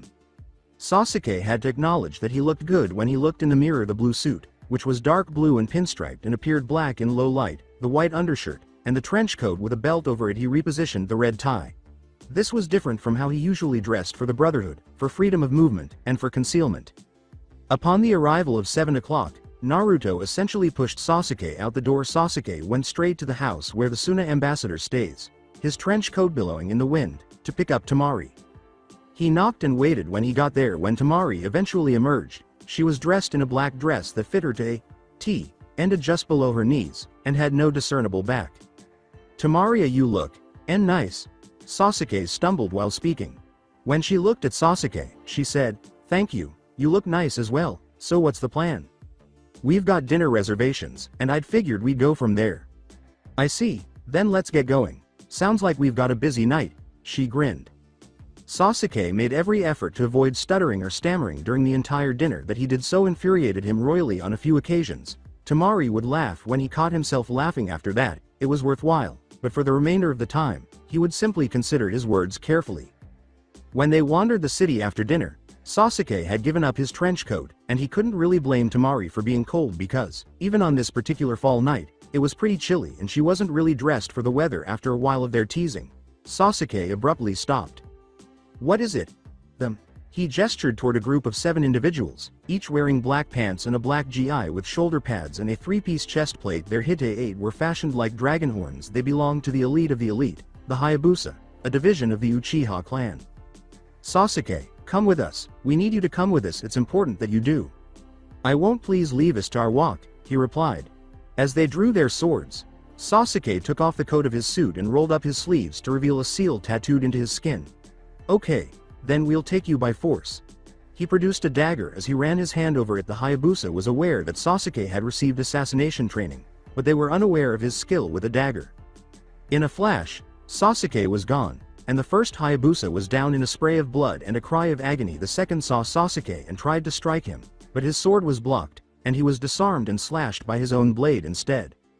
The first swung down, the second low and sideways, and the third and fourth swung at him from opposite sides and in different directions with his sword in hand. Sasuke swung down on the one, kicking him in the groin and slashing him from shoulder to thigh. He said, "Come on, I'll kill the rest of you if you want." His voice was that of a skilled assassin, not the typically friendly Uchiha. "Sasuke, Madara is back. We need you to help. Your brother has gone into hiding. We can't locate him, and you're our only hope." Sasuke threw the sword directly at the speaker, but one of the men blocked his path. "The Hayabusa were formally disbanded 10 years ago. That you're using the elite name of my clan is defiling it," he said. Sasuke was rushed by the second, but he was stopped by a kick to the knee. Sasuke brandished his dagger and said, "If you truly are a member of the Hayabusa, beat me and prove it." The man took off his headgear, revealing a dark face marred by burns and scars. He was identified by Sasuke as Uchiha Hayabusa Ryu. As he was about to finish, Sasuke beat him to the punch, muttering a jutsu in Arabic and blowing the man's leg off. "So be it." He flashed hand seals. The man looked up at Sasuke and screamed in pain. "You've offended my clan, and me. Only 7 people? Come on, what do you think I am? A fucking child?" The man gave the Uchiha assassin 2 scrolls and begged, "Sasuke, we didn't mean to offend you, it's just that you're the only one that can help." After accepting the scroll, the man took his dagger and killed himself. "That's what our intelligence has gathered. It tells of what we know of Akatsuki and Madara." When Sasuke turned around, blood was all over his face, pants, and shirt. "I think that I should go change before we go anywhere else," he laughed. "Yeah, me too, since it looks like we've got some reading to do," she laughed. "Your place or mine?" "Well, I'd think mine, since I've got considerably better security, plus I'm tired of this damn suit." As they made their way to her house, which wasn't far away, she grinned at him and said, "Well, let's stop by my house to grab some decent clothing. This is my favorite dress, but it's not good for any sort of ninja activity." Then Temari stopped at the door. She gave him what he swore was a challenging look and said, "No peeking, Sasuke." He grinned and said, "Wouldn't dream of it." He entered the ambassador's estate and found it to be a magnificent home. He had assumed Temari had brought the pictures of her family and herself, and the walls were painted a tan color. Although the house was large and nothing compared to his, Sasuke did live with the next in line for Hokage, the son of the greatest leader to have ever graced Konoha, and one of the most dangerous people to have ever lived on Earth. There were numerous scrolls on the shelves, cozy couches and chairs, a TV, and numerous movies, and this was just the living room. Temari was dressed in her typical sandals, black leggings, and a black yukata. When she came out of her room, she had a short sword, which he had never seen before, and her fan. Sasuke pointed to the blade and asked, "Where'd you get that sword?" "It was a gift from my brother. He sent it ahead of us. I don't know why he didn't just give it to me before we left." She sighed. It was a kodachi, a type of sword that was intended for defensive use but could be lethal for offensive purposes if handled correctly. Naruto and Sakura were watching a movie back at the Uchiha Namikaze mansion when Sasuke entered. "Really, Sasuke, couldn't you have avoided getting blood all over your clothes? I told you I shouldn't have worn formal clothes. I went and ruined them." "Don't worry about it. I have a soap that can get it out," he replied. "So who did you kill?" He went upstairs to his room and said, "Let me change and I'll tell you." Sasuke's assassin attire differed slightly from Naruto's. He wore a gi instead of a black shirt, which was covered by a leather chest plate in his cloak. His boots had a steel toe and heel, but they weren't plated like Naruto's. He checked that his sword was in position, adjusted his gauntlets, and checked that all of his blades were in good operating order. In addition to using 2 dao, the broadswords of ancient Chinese culture, he also picked a different weapon than Naruto. They were sheathed together and joined into a single sword. In addition to wearing a cloak to conceal his face, he wore a mask that looked like the face of a dragon while on missions. Everyone was seated around the table when he came downstairs with the scrolls. "We have a problem. Naruto the Hayabusa, Uchiha's old elite, have revived, and it seems that Madara is acting as part of Akatsuki." He gave Naruto the scrolls. The other scroll focused solely on Madara, his background, his known jutsu, his description, and the weapons he might employ. The other scroll described Akatsuki bases, member dossiers, and movement. Naruto rolled them back up and said, "I'll give these to Tsunade, and we can have copies sent to Al-Tair. Encrypted copies, of course." Naruto said, "So Sasuke, what do you propose we do about this?" "We need to find my brother. Without him, it'll be hard to bring down the Akatsuki," Sasuke replied. Itachi entered the room and sat down beside his brother, saying, "Well, little brother, that won't be as hard as you may think.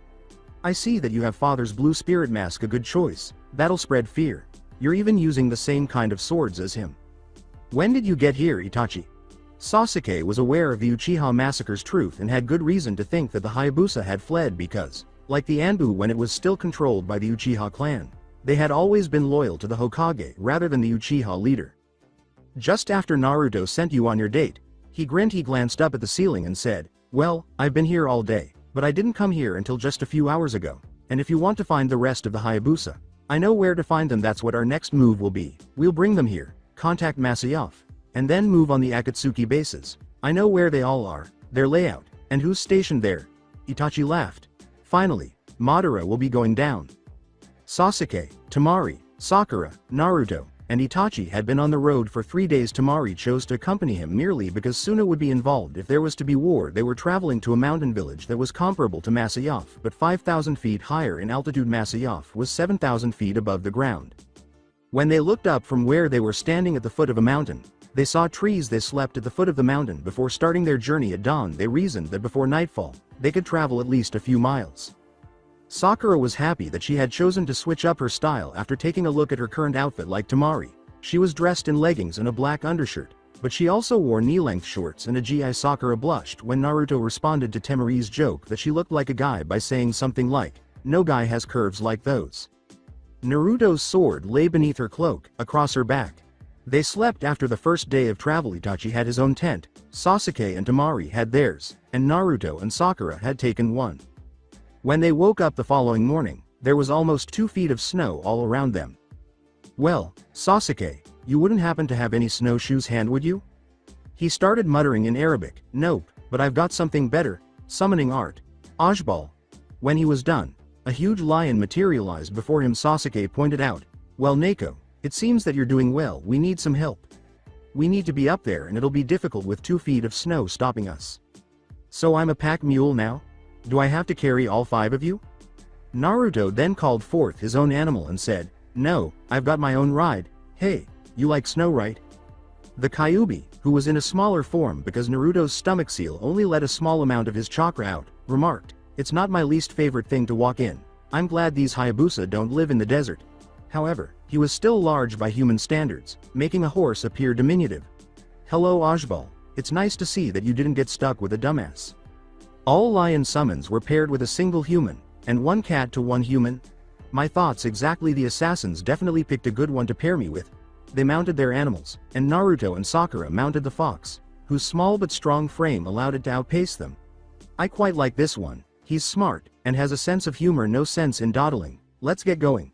However, the great lion carried 3 people. Sasuke had his brother behind him, and Temari in front of him. They started up the hill with a huge leap, and because of their animals, they quickly covered the ground. Before approaching the village too closely, they dispelled the summons and made the decision to walk to the gate. Large wooden spikes that appeared to be the size of a respectably sized tree flanked the narrow path on either side. 2 guards, one on each side, saw Itachi and his brother, who was almost exactly like the man, and allowed them to pass. There were paths leading up to the mountain. The ground had been leveled, and all the dirt had been piled up at the sides of streets where there were no houses. This made the village very different from other ninja villages. Women went shopping, men went about their jobs, young children ran around, and ninjas were everywhere. Itachi and Sasuke made the decision to divide the group, giving each Uchiha their own. Even within Konoha's ranks, the Hayabusa had a special talent for being especially antagonistic toward others. After asking around, Sasuke and Temari eventually pieced together that the village chief was located 3,000 feet higher at the summit of the mountain. Getting the other 3 and trying to find a place to stay was their next objective. Sasuke was growing weary of having to get blood all over his clothes while surrounded by a group of people who wanted to fight with his swords drawn. He separated them and assumed a neutral position. There were fewer of these Hayabusa, but they were far faster than the ones that had arrived in Konoha when 2 came at once. Sasuke stopped a sideways swipe and an overhead slash. He kicked the attacker down and stopped the one who tried to attack again from the other side. Temari was fending off the ninja who had attacked her after drawing her kodachi. They had all chosen to use daggers and kunai instead of swords. She had made an effort to avoid giving any potentially fatal blows, but some things were unavoidable. Sasuke, on the other hand, attacked whenever and wherever he could, regardless of whether he killed, injured, or just halted his assailant with a thrust to the throat. He took out the final one and turned to watch Temari get stabbed in the side. After combining the swords, he pulled out a throwing knife and pursued it, catching the man who had escaped and slamming his head against the ground. The Uchiha then swung his sword around and slashed through a man's leg with ease. When there were no more adversaries, he halted. The applause began. At that point he sought out the person who was clapping and discovered a man who bore a striking resemblance to Ryu. "I'm glad that my brother found you. That was a good show. I'm Ken, brother of Ryu, and son of Mirai or Uchiha Sasuke. So we need to speak with your father, not one to mince words, are we? Well then, have fun. He's at the temple on the top of the mountain. It's guarded by our best, and he's the only one allowed up there." Sasuke laughed. The man looked at him incredulously and said, "You see what we can do, and there's still 3 more, one who is better than me, and another who is my older brother Itachi. I don't think the guards will be a problem, but still, we'll try not to kill them if we don't have to." Sasuke shrugged and went in pursuit of Naruto, Itachi, and Sakura. "That, good Uchiha, will be your downfall, for they won't stop until you kill them." Since Naruto, Itachi, and Sakura had all encountered a similar set of assailants, they were all able to locate one another. They were attacked by 5 Hayabusa, but Naruto never pulled out his blade. He killed 2 of them with his bare hands and one with the blade that rested on the underside of his left arm. Is he truly so much superior to me? I struggled with the swords, and despite all of my training, I still can't compete with him. Sasuke pondered in his mind. It appeared to be a fair enough match when they had sparred in Konoha, but Sasuke wasn't so sure now. Even Itachi had wielded his Kodachi, a sword. They reached a wall, defended by 2 ninja on either side, after climbing the mountain for a few hours.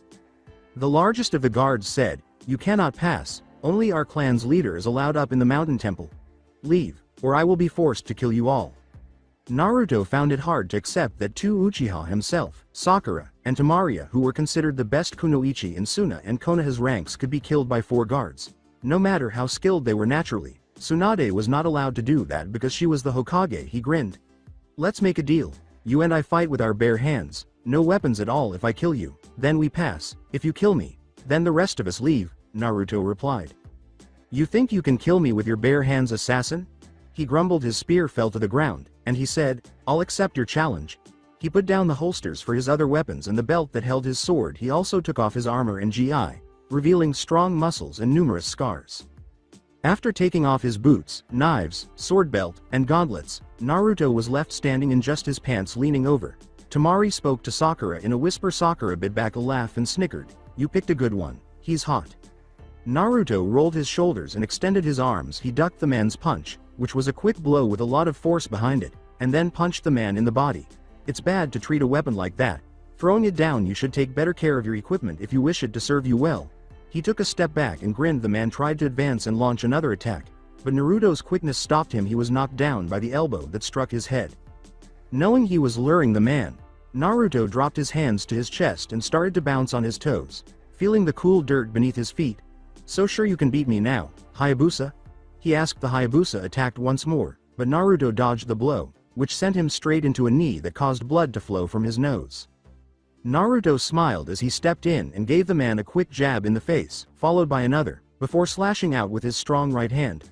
"I am sure, assassin, and I'll make sure that I take much pleasure in killing you." The hard side kick to the stomach only made the ninjas stumble back more noticeable. Sasuke whispered, "That man has no chance. Naruto is playing with him." As he watched Naruto take a spinning back fist to his arm and counter with an uppercut, Itachi remarked, "I wouldn't be so sure. Naruto is good, but we have to remember that this is one of the Hayabusa's best. On the other hand, Naruto is picking him apart. I saw how good he was 3 years ago, but this is ridiculous." Naruto delivered a low kick, using his shin to smash the man's knee. He continued to smile, his blood-stained teeth appearing more deep pink than white. Despite his strength, he lacks Al-Tair's speed. After giving it some thought, Naruto dodged a kick and struck the man in the ribs. The ensuing crunch was comforting. Even though Naruto's knuckles were bruised, the cold mountain air helped dull the pain. Naruto quickly rolled back onto his feet after taking a strong blow that knocked him down. He launched himself off his back foot and slammed his right hand into his opponent's face while crouching. Taking advantage of the situation, he reached out and grabbed the man by the neck, dragging him in before slamming him to the ground and killing him with a squeeze of his arm. He got up and gathered his boots, socks, cloak, and shirt. Now that he was fully clothed and rearmed, his face and body were covered in cuts and bruises that were gradually going away. He could feel the cartilage in his nose returning to its normal position after it had been broken. As they passed the guards, one had already begun to run down the mountain in search of a replacement. The path continued inside the wall, and they discovered a secondary and tertiary wall, each of which had a separate guard. Sakura observed, "Man, these people take their temples seriously." They made their way over to the second wall. The guards stared at them in confusion at that wall. You made it past the first wall. How? I challenged the man with the scars, beating and killing him with my hands, said Naruto. You lie. No person outside of our village could have beat Maro. Naruto shrugged and said, any of us could have, I was just the one who did. I'll kill more of you if you'd like. The man gestured to Sakura and said, no, not you, her. Naruto nodded and said, I want to see her fight Kumo, you'll do it with knives. Sakura drew her tanto and grinned, saying, Sakura, you're up. A long, wickedly curved knife that widened at the end and ended in a point was drawn by the man. Itachi said, that man's using a small kukri. Naruto was certain that he was correct when he said, no matter, Sakura will be able to handle herself, she's stronger than she looks. Itachi answered, she must be, if she's wearing your sword. Sakura stood with all of her weight on her back foot and her left heel slightly up. She waved the knife back and forth in her right hand. Sakura slashed out with her own knife, slicing the underside of Kumo's arm. But Kumo was the first to strike. Barely missing her throat, Kumo took a step back, stunned that she had cut a vital tendon in his arm and that 3 of his fingers had gone limp. Sakura ducked out of the way of the copping stroke and stabbed the ninja beneath his right eye as he retaliated with the knife in his left hand. She turned to her friends after wiping the blood off the blade and sheathing it onto the third wall. After glancing at his girlfriend, Naruto turned to face Sasuke, Itachi, and Temari, who appeared embarrassed that Sakura had just stabbed a man in the face. She questioned the blonde woman, what, it was him or me, and there was no way I'm gonna die on this damn mountain. Sakura cracked a grin. As she pointed to Naruto, Temari said, you're too much like him. Everyone turned to look at Itachi, who grinned and said, well, let's see who's at the third wall. I want the next guy. Watching you guys fight has me itching for one of my own. Sasuke chuckled. What? Can't I want to kick ass too? Brother, I've never heard you talk like this, he chuckled. He'd shed his cloak and reclaimed a place in the Anbu, but he wasn't wearing a mask just yet because he hadn't started his official duties. That's because the only other time I have was with the Akatsuki. Now that I've once again rejoined Konoha's ranks, I can talk like I have for the past few years. Naruto pushed forward, up the path they were following, saying, well, let's stop dawdling, I want to get off this damn mountain. Naruto grinned and said, I bet 100 Ryu that we'll be ambushed on this road. Temari, Itachi, and Sasuke all said, I doubt that. Sakura supported Naruto because he was perceptive about such matters. They followed the lengthy mountain trail, which soon gave way to broad stairs that took a while to climb. Much like the majority of temples in the country, Sakura and Temari were abruptly seized by Naruto, who pulled them to the ground. Itachi and Sasuke also fell above their heads. Arrows flew. You all owe me. Naruto swerved around the sword and struck the attacking ninja with his arm blade. The 5 enemy ninja were swiftly eliminated. The blonde killer took his money. They walked peacefully the remainder of the way up the path. They came upon a wall, but it was different from the other one. It was the side of a plateau, and there were 6 or 7 guards standing on either side. Itachi drew a kodachi and grinned. Sasuke, you want to do a little bonding with your older brother? Sasuke pulled out his long blade. The guards circled them as they stood in the center of the opening. Oblivious to the Uchiha brothers' combined and individual danger, Itachi impaled the man after Sasuke kicked one away while his brother ducked and blocked the man's weapon. Together with his brother, Itachi turned and killed the charging guard while Sasuke also took one down. There are 3 left. Together, Sasuke and Itachi executed the Grand Fireball Jutsu's hand seals. They used 2 fireballs to reduce the number to 1, which Naruto then knocked down with a throwing knife. While still in awe of their movements, Temari remarked, I've never seen someone move with such synchrony. Sasuke wiped the blood from his blade and said, Itachi and I used to do this stuff all the time when we were younger. Sasuke had discovered the truth long ago. He had read every document in the house, including bank statements and private journals, and his father had informed him about the planned coup. Despite what many people believe, Itachi was a good brother even if he did kill our parents and entire family. Though his anger and desire for vengeance still blinded him, he had finally grasped the entire situation. Sasuke had now matured, discovered the nature of ninja, transformed into an even more lethal entity, and moved on. At the moment, he was scaling a plateau. Naruto grinned, thinking of their time together on that plateau in Masayoff. Brings back memories, doesn't it, Sakura? He asked.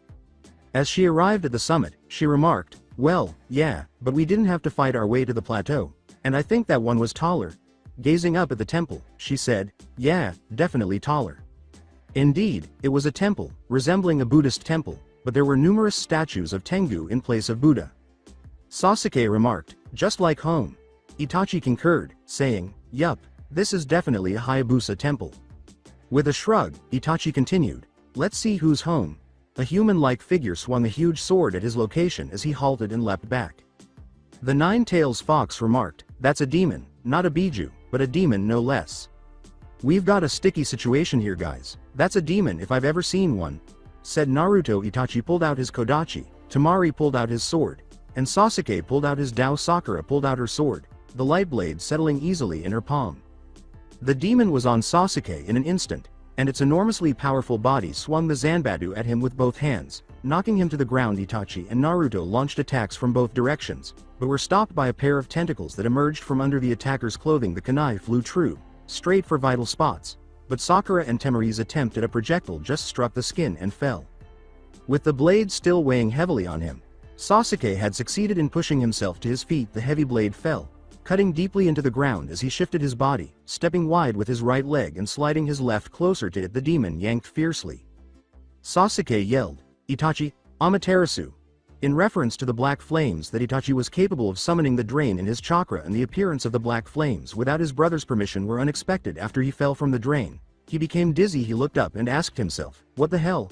His new perspective on the world was much sharper than his old Sharingan. The black fire scorched the demon's bones and flesh, causing it to scream in pain. Itachi and Naruto managed to free themselves from the tentacles' hold. The three men exchanged glances. By this point, the demon had burned to ashes, leaving only the sword and the burning ashes. Itachi stated, "It's not been practiced before, but if a Uchiha comes into contact with a powerful demon, and is under extreme levels of stress, then his Mangekyo Sharingan will awaken itself." Sasuke whispered, "I've never felt this kind of power before." He got to his feet and looked around the temple. Finding a number of additional demons with a more forward stance, he retrieved the demon's Zanbatsu and sheathed his blades, saying, "We've got company guys."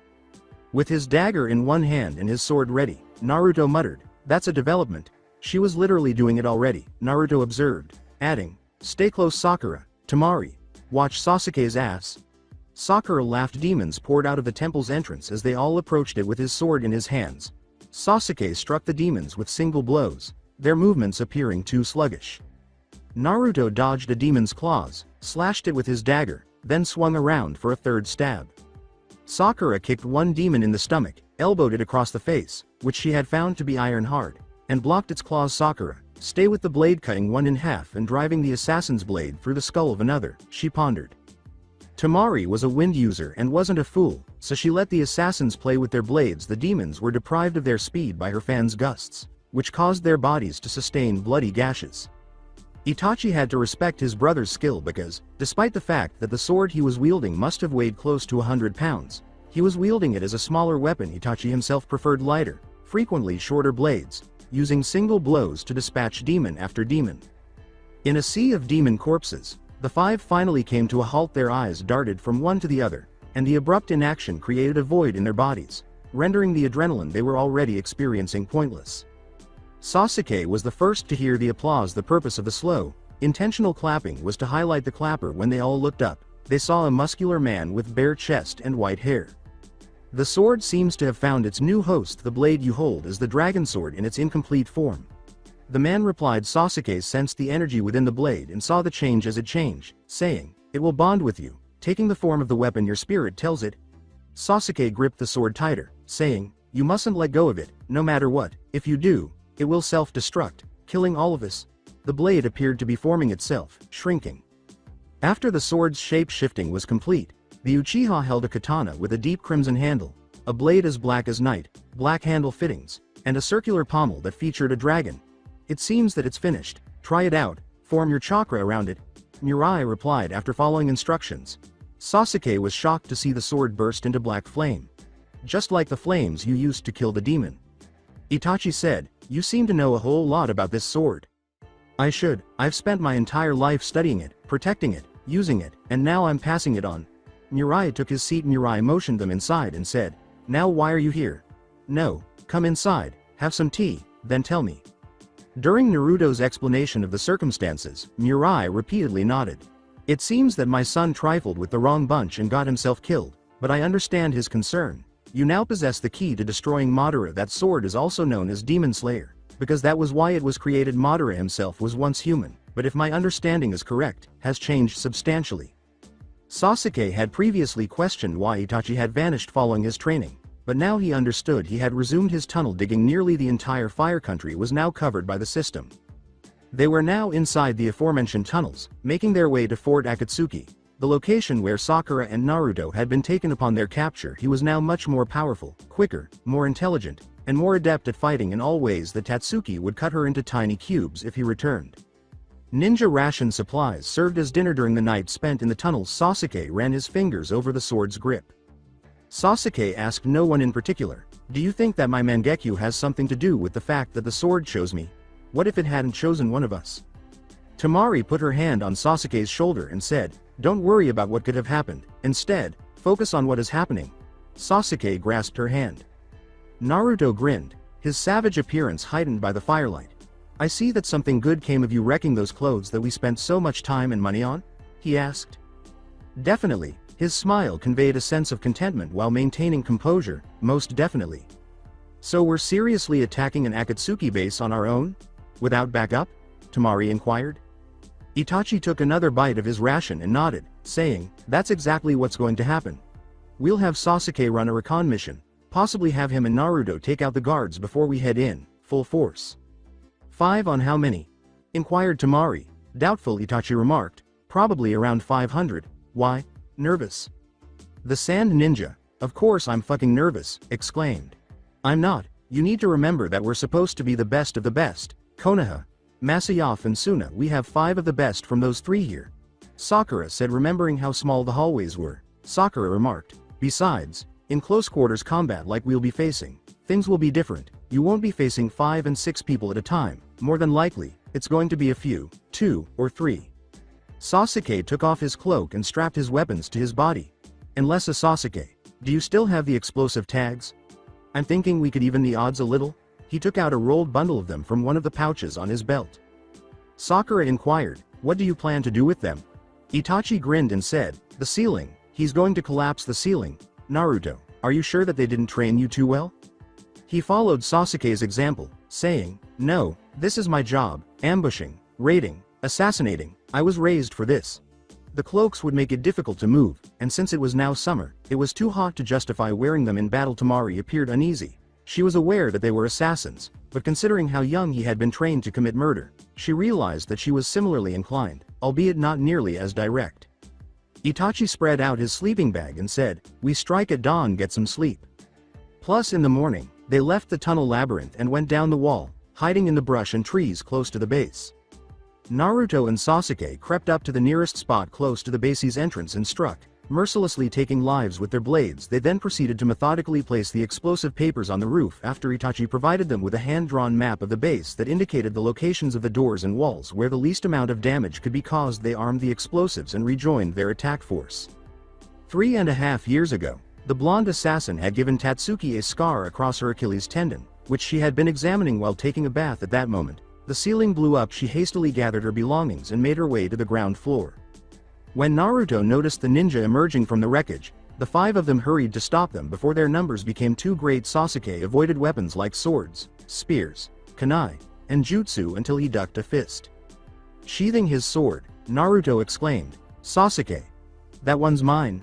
Instead, Tatsuki ordered the surviving soldiers to make room for them and circle the 2, saying, "I have a score to settle with her. If he kills me, let him and his friends out of the circle before attacking." Tatsuki yelled. She watched Naruto take off the harness that held his throwing knives, dagger, and sword belt, among other items, saying, "Better give them a chance to live, then condemn them to death. No weapons this time?" He raised his fists, loose and slightly open, and said, "No weapons. I'm gonna settle this on your terms, since you gave my team such a chance as you did." The assassin used his front leg to stop him and turned to punch the woman again after his initial blow off his back leg missed.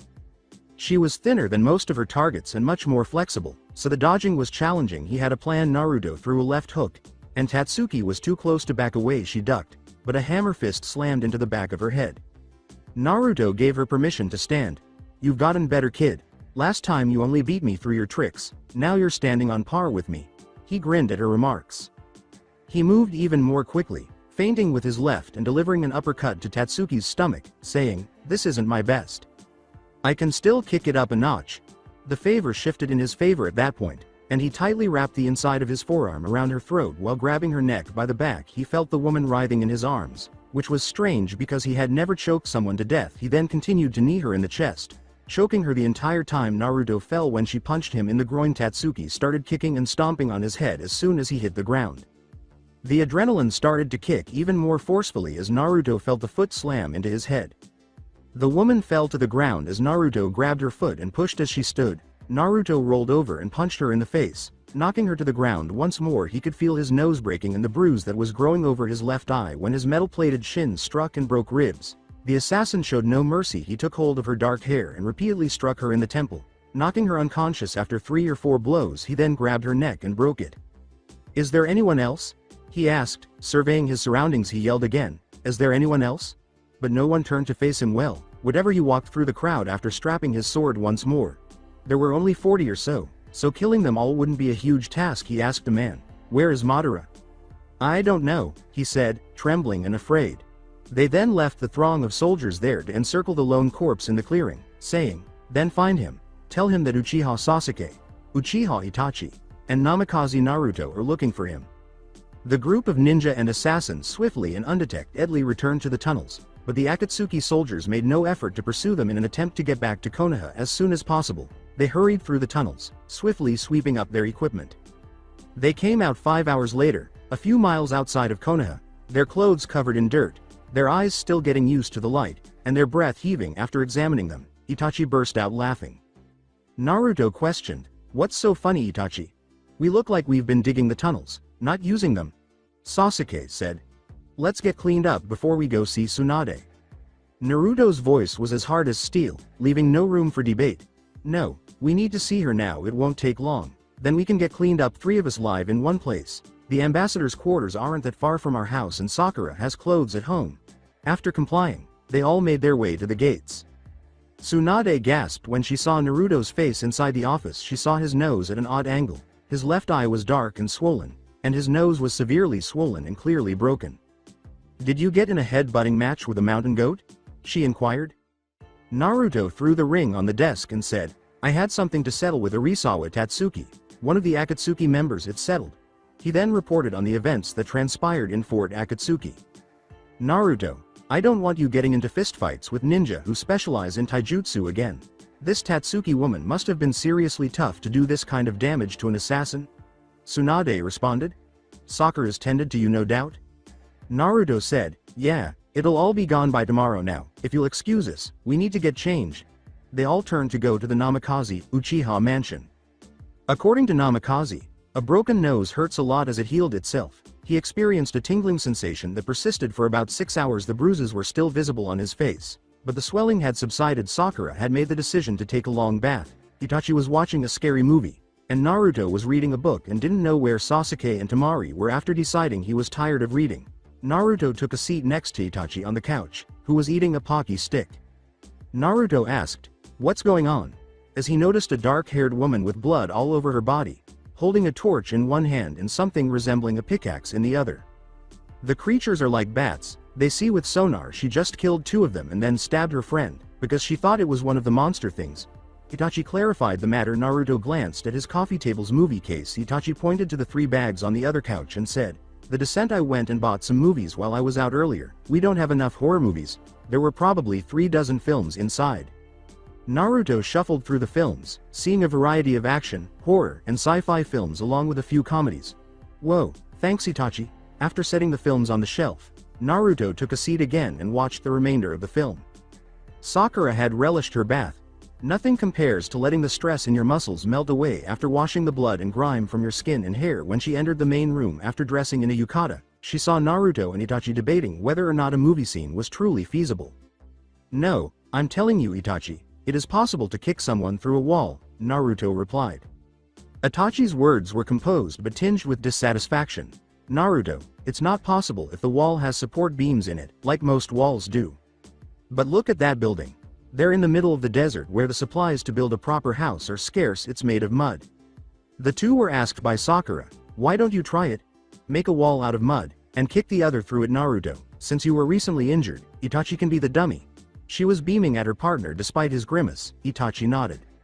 Itachi used an earth-style jutsu to manipulate his chakra in the backyard and a fire jutsu to bake a wall of mud. A mud wall 10 feet high stood in the center of the backyard. Naruto grinned and said, "Well, Itachi, if the whole ninja thing doesn't work out, you could always be a builder. Now stand still, I have a Uchiha to kick." Looking directly into the blonde's eyes, Itachi said, "Naruto, I just realized something." Sakura rushed into the house to pause and rewind the film before heading back to the two men in their backyard, saying, "We forgot to pause the movie." Itachi inhaled deeply before bracing himself for a powerful booted kick. Itachi was slammed by the kick, which sent him through the wall and onto the ground 5 yards away on the other side for about a minute. The elder Uchiha lay there, struggling to catch his breath. Sakura used this time to check his rib cage and discovered that none of them were broken. Even more astonishingly, there was no damage to his head or spine. Naruto laughed and escorted the man back inside, where they continued their movie. "I told you, Itachi." About the time Itachi stumbled to the couch, Sasuke came back. The younger Uchiha sibling was left alone. Laughing and shaking his head after some explanation, the phrase, "calm before the storm," is frequently used. There were 5 ninja, 4 assassins, and 5 more Hayabusa in front of Tsunade. They were occupying the Hokage Tower's roof. She turned to address the 14 soldiers. She examined the group, which included Sasuke, Naruto, Al-Ramiz, and Al-Kahil, the best of the assassins who could be spared, and said, "Our intelligence has told us the locations of more of the Akatsuki operatives. We have the locations of Zetsu, Deidara, Sasori, Hidan, Kakuzu, Madara, Pain, and Konan." Next to them were Sakura, Kakashi, Rock Lee, Asuma, and Itachi. 5 Konoha ninja. 5 of Konoha's best. The 5 Hayabusa, Ken, Tori, Jashin, Doryu, and Hara were farther down the line. Hara was the most well-rounded, hence his name, which means center. Doryu was the best at his earth.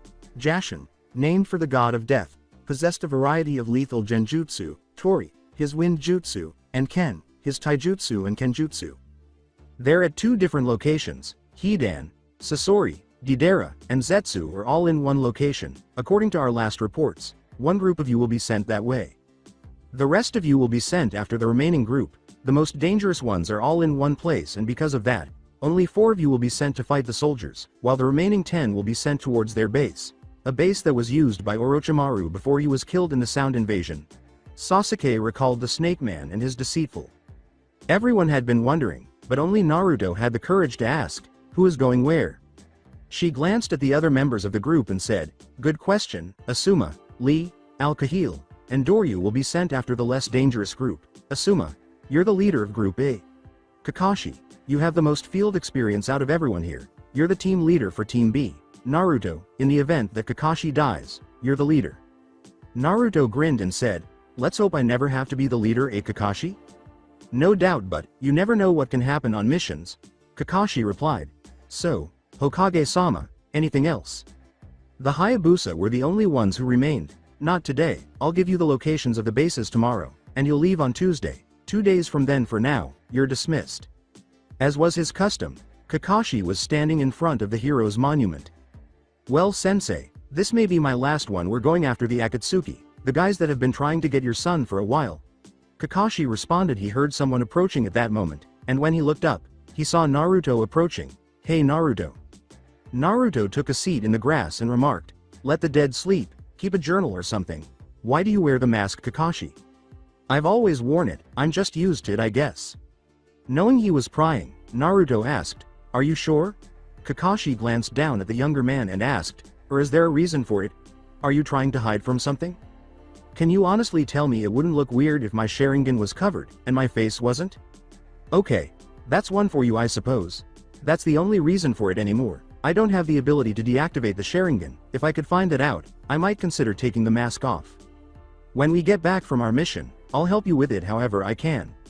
"You mean, if, I mean when, not when, I'll see to it." Naruto's voice was that of a man who was completely confident in himself. "No one is going to die on this mission." "How are you so certain?" "I simply can be." With a shrug, Kakashi said, "Come on, let's get some lunch." "No one will die." He got up. They returned to the village to eat lunch. It was Naruto's turn to sit and reflect. He was looking down into the village from the top of the Hokage monument. "I assured him that I would not allow anyone to perish. I'm not going to break my word. I'm unable to retract my promise." He sighed. "So, this is how it was for you, Dad." Sasuke spent his time getting to know the other fighters in his group. Tori, Hara, Jashin, and Ken. Tori preferred long range. While Jashin was a long and medium range fighter, Hara could fight at any distance, but he wasn't as skilled at melee combat as Ken. His genjutsu wasn't nearly as effective as Jashin's, but he could use all of them, and he had a crossbow with special bolts that would explode on impact. Sasuke spread everything out on the table and said, "All right, we need to divide this into teams. Naruto, Ken, and I are the best melee fighters. Naruto is also very good with a crossbow. Our team leader, Kakashi, is an all-range fighter like Hara. My brother is an all-range fighter, and Sakura is another close-quarters fighter. What I propose is quite unconventional. We send in the long-range fighters first, before we send in the all-range fighters, who hit from long range, and then close range. We close fighters step in at that point to support the all-range guys, who in turn assist us." "Why are you making this decision when you're not the team leader?" Jashin said as he moved in Sasuke's direction. "Because I was tasked with making this decision. Is there something wrong with this for you?" Sasuke moved closer still. "Yes, I do." At that moment, he became aware that Jashin was creating hand seals behind his back. As a genjutsu master, Jashin needed no words to launch his jutsu, and Sasuke was suddenly enveloped in a blinding pain that seemed to be coming from all sides. Tsukuyomi. Since Sasuke hadn't felt Jashin's body move and had been staring him in the eyes when the jutsu was cast, it made sense for him to continue doing so. The world turned black and the moon turned as red as Sasuke's eyes as a reward. With his arms tied above his head and strapped to a large wooden plank, Jashin said, "Welcome to Tsukuyomi, my world. This is where you will experience hell." When Jashin started screaming in pain, Sasuke sat down on the ground and said, "I'm not a cruel person, so I'll stop it at that. I had hoped that you'd be a useful comrade, but it seems that you don't even know when to back down." Sasuke stepped forward, punching the man in the stomach with a gloved hand. "So, for the next 72 hours, you will experience being stabbed by these." Sasuke flipped out his concealed blade. "Have fun." The rest of the Hayabusa exchanged glances as Jashin fell to his knees, the effects of the genjutsu still causing him to lose his nerves. "How did you treat him?" Did Hara ask. "I may be an assassin, but I'm also a Uchiha with the highest level of the Sharingan. I showed him that there are people who are better at genjutsu than him." Sasuke picked him up and said, "That was a few seconds. Imagine if you'd gone through the whole 72 hours. Sasuke remarked, "Very few of your ranks, or does anyone else disagree with my choices?" The Hayabusa all looked at him, each one was as nervous as the next. "Good, drink this, Jashin, it will help you feel better." Sasuke took out his canteen and added a powder he had taken out of a pouch on his belt. Jashin drank the entire bottle, even though it tasted awful. Now then, the base we're going to be sent to is in the former Sound Village, pretty far north. We won't have to worry about the cold because it is summer, but there's going to be a lot of rain, so bring something waterproof to carry your scrolls and water-sensitive equipment. And Sasuke produced a map of the Sound Village, where they would be fighting. Naruto's plan was to use his explosive bolts, which could do far more damage than just a sharp stick, and he fired a bolt at his target. The blonde assassin was practicing with his crossbow, and as he reloaded the crossbow as something Naruto had mastered quickly, he heard someone walking behind him. Their best chance in the battle would be to hit them hard and fast with long-range attacks before moving in for close-range attacks. His instincts told him who it was. "Hey Sakura, want to come shoot with me?" "Thanks, but I was wondering if you would like to go out to dinner later tonight." Sakura simply watched as her boyfriend brought his crossbow to bear, carefully aimed and launched the bolt into the target, a hair's breadth to the left of the first bolt. "That's good aim at 50 meters. Naruto walked over to his target and drew the bolts, saying, "I heard that one of the Hayabusa uses a crossbow too. I want to see if he's any good with it." Naruto stopped to reload, then said, "Thanks, we can go get dinner in a little while. There's this place I saw while walking back home today that I want to try." "Is that Hara guy not it?" Sakura observed. "This Mishina, it's gonna be a tough one. If his name is any indication, then he's probably okay with it." "I understand, we have some dinner to get," Naruto said, grinning as he put his crossbow and bolts in his quiver. "But let's enjoy the calm before the storm." Sasuke presented his plan to the soldiers, and both Itachi and Kakashi agreed with it on a fundamental level. Kakashi was sitting with Itachi and Sasuke, preparing their attack on the base. "We need to find out how we're going to draw them out of the base, or how we're going to get into the base," Kakashi responded. Itachi, a former member of Akatsuki, stated, "There's an emergency alarm at this one. If something sets it off, they'll send soldiers out. I say that we set off the alarm, then ambush the soldiers." He said some of the members will be sent out once they learn that the soldiers have been killed. So we'll kill whoever they send out first, and as that continues, they'll either just keep feeding the fire, or they'll send everyone out at once. Sasuke finished his sentence. Exactly, Itachi nodded. We must take care to eliminate as many soldiers as possible in the initial wave and prevent anyone from returning inside they'll call pain. And we'll all perish if we're outnumbered and overwhelmed. Naruto can't be the team leader. Kakashi laughed and said, we can't have that. It was a joke. Sasuke knew that Naruto would do whatever it took to keep everyone alive. Someone's selfish. Sasuke laughed. But I agree, we'd definitely all die if Naruto was the leader. I say that when the soldiers come out, Naruto and I use our summons, and anyone that can use a jutsu that does a lot of damage over a large area can use them. It is better to use less energy, Itachi remarked. I have a lot of high-level fire jutsu that are meant to eliminate entire squads in one go. Since Kakashi's dogs were scouts rather than fighters, he said, I've got a few that I could use as well. My summons aren't much good for combat. Sounds like we've got a plan. Kakashi acknowledged that there would always be problems with the mission, but those would be the ones to worry about. At the age of 24, Doryu's record appeared to be rather impressive, as he had already completed over 100 missions, 30 of which were assassinations, 15 of which were hostage rescues, and several more of which were other combat missions, as Suma had a great deal of experience leading groups into hostile territory and dangerous places, and he had done his share of suicide missions. Lee and Al-Kahil, on the other hand, he wasn't so sure of. Bigger than Sasuke but not as broad, Al-Kahil was the best of the newer generation of assassins, Naruto's training partner, Sasuke's training partner, and in many ways a good balance of both. He used the assassin's sword but preferred throwing kunai over throwing knives. Lee was the best fist fighter Konoha had ever produced. He was wearing a black ninja suit instead of his green spandex, had lost his mask, and had grown his hair back to its original braided length. He also carried a weapon at his sides, which were trench knives similar to his own but with a slightly longer and narrower blade made of carbon steel rather than the conductive metal he possessed. Lee had changed a lot in the 2 years since then. Rewind. 2 years ago, as he sat alone under the tallest waterfall in Konoha, Lee was taking Guy's death very hard and devoting himself to training, vowing that he would surpass his beloved master and make the deceased man proud. After his meditation, Lee changed his entire outfit, replacing his green spandex suit and leg warmers with black ninja pants and a black GI, and underneath it, he wore a long-sleeved, form-fitting shirt. Lee was never one to follow fashion, so he changed his clothes completely. Soon after, Lee came to the conclusion that he needed a weapon in order to succeed in becoming the best taijutsu master in all of Konoha. The weapons store seemed completely foreign to him. He had only ever gone there to buy simple weapons to replace his broken kunai or missing shuriken. He had been trained for a sword, but he didn't want to become overly dependent on it.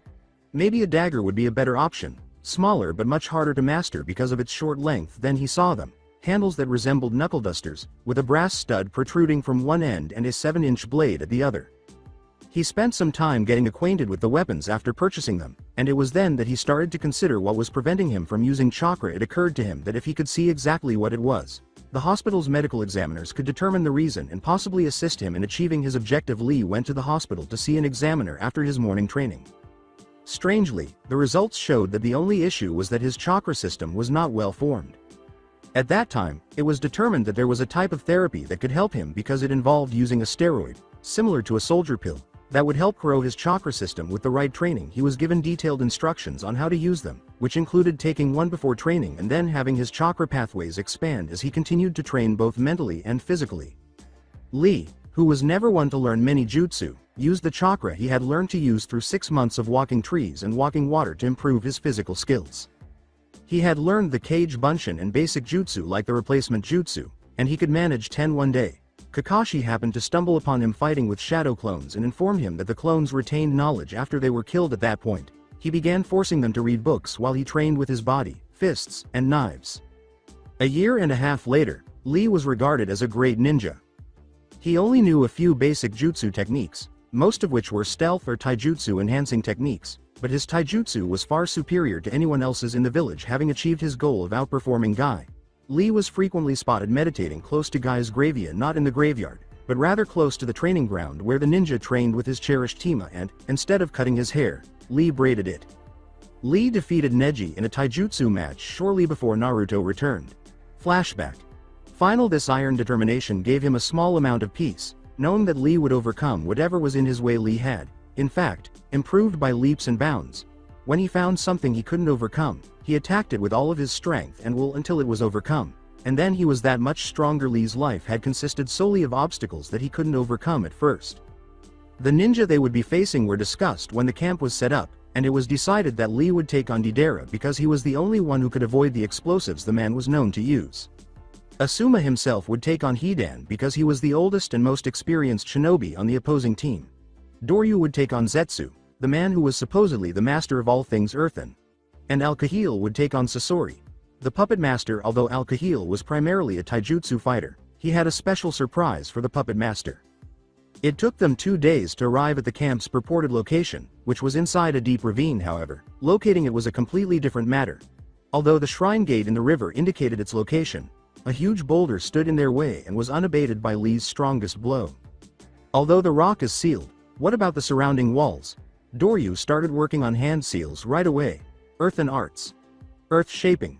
The solid stone started to take shape, and a sizable doorway emerged in the wall's side.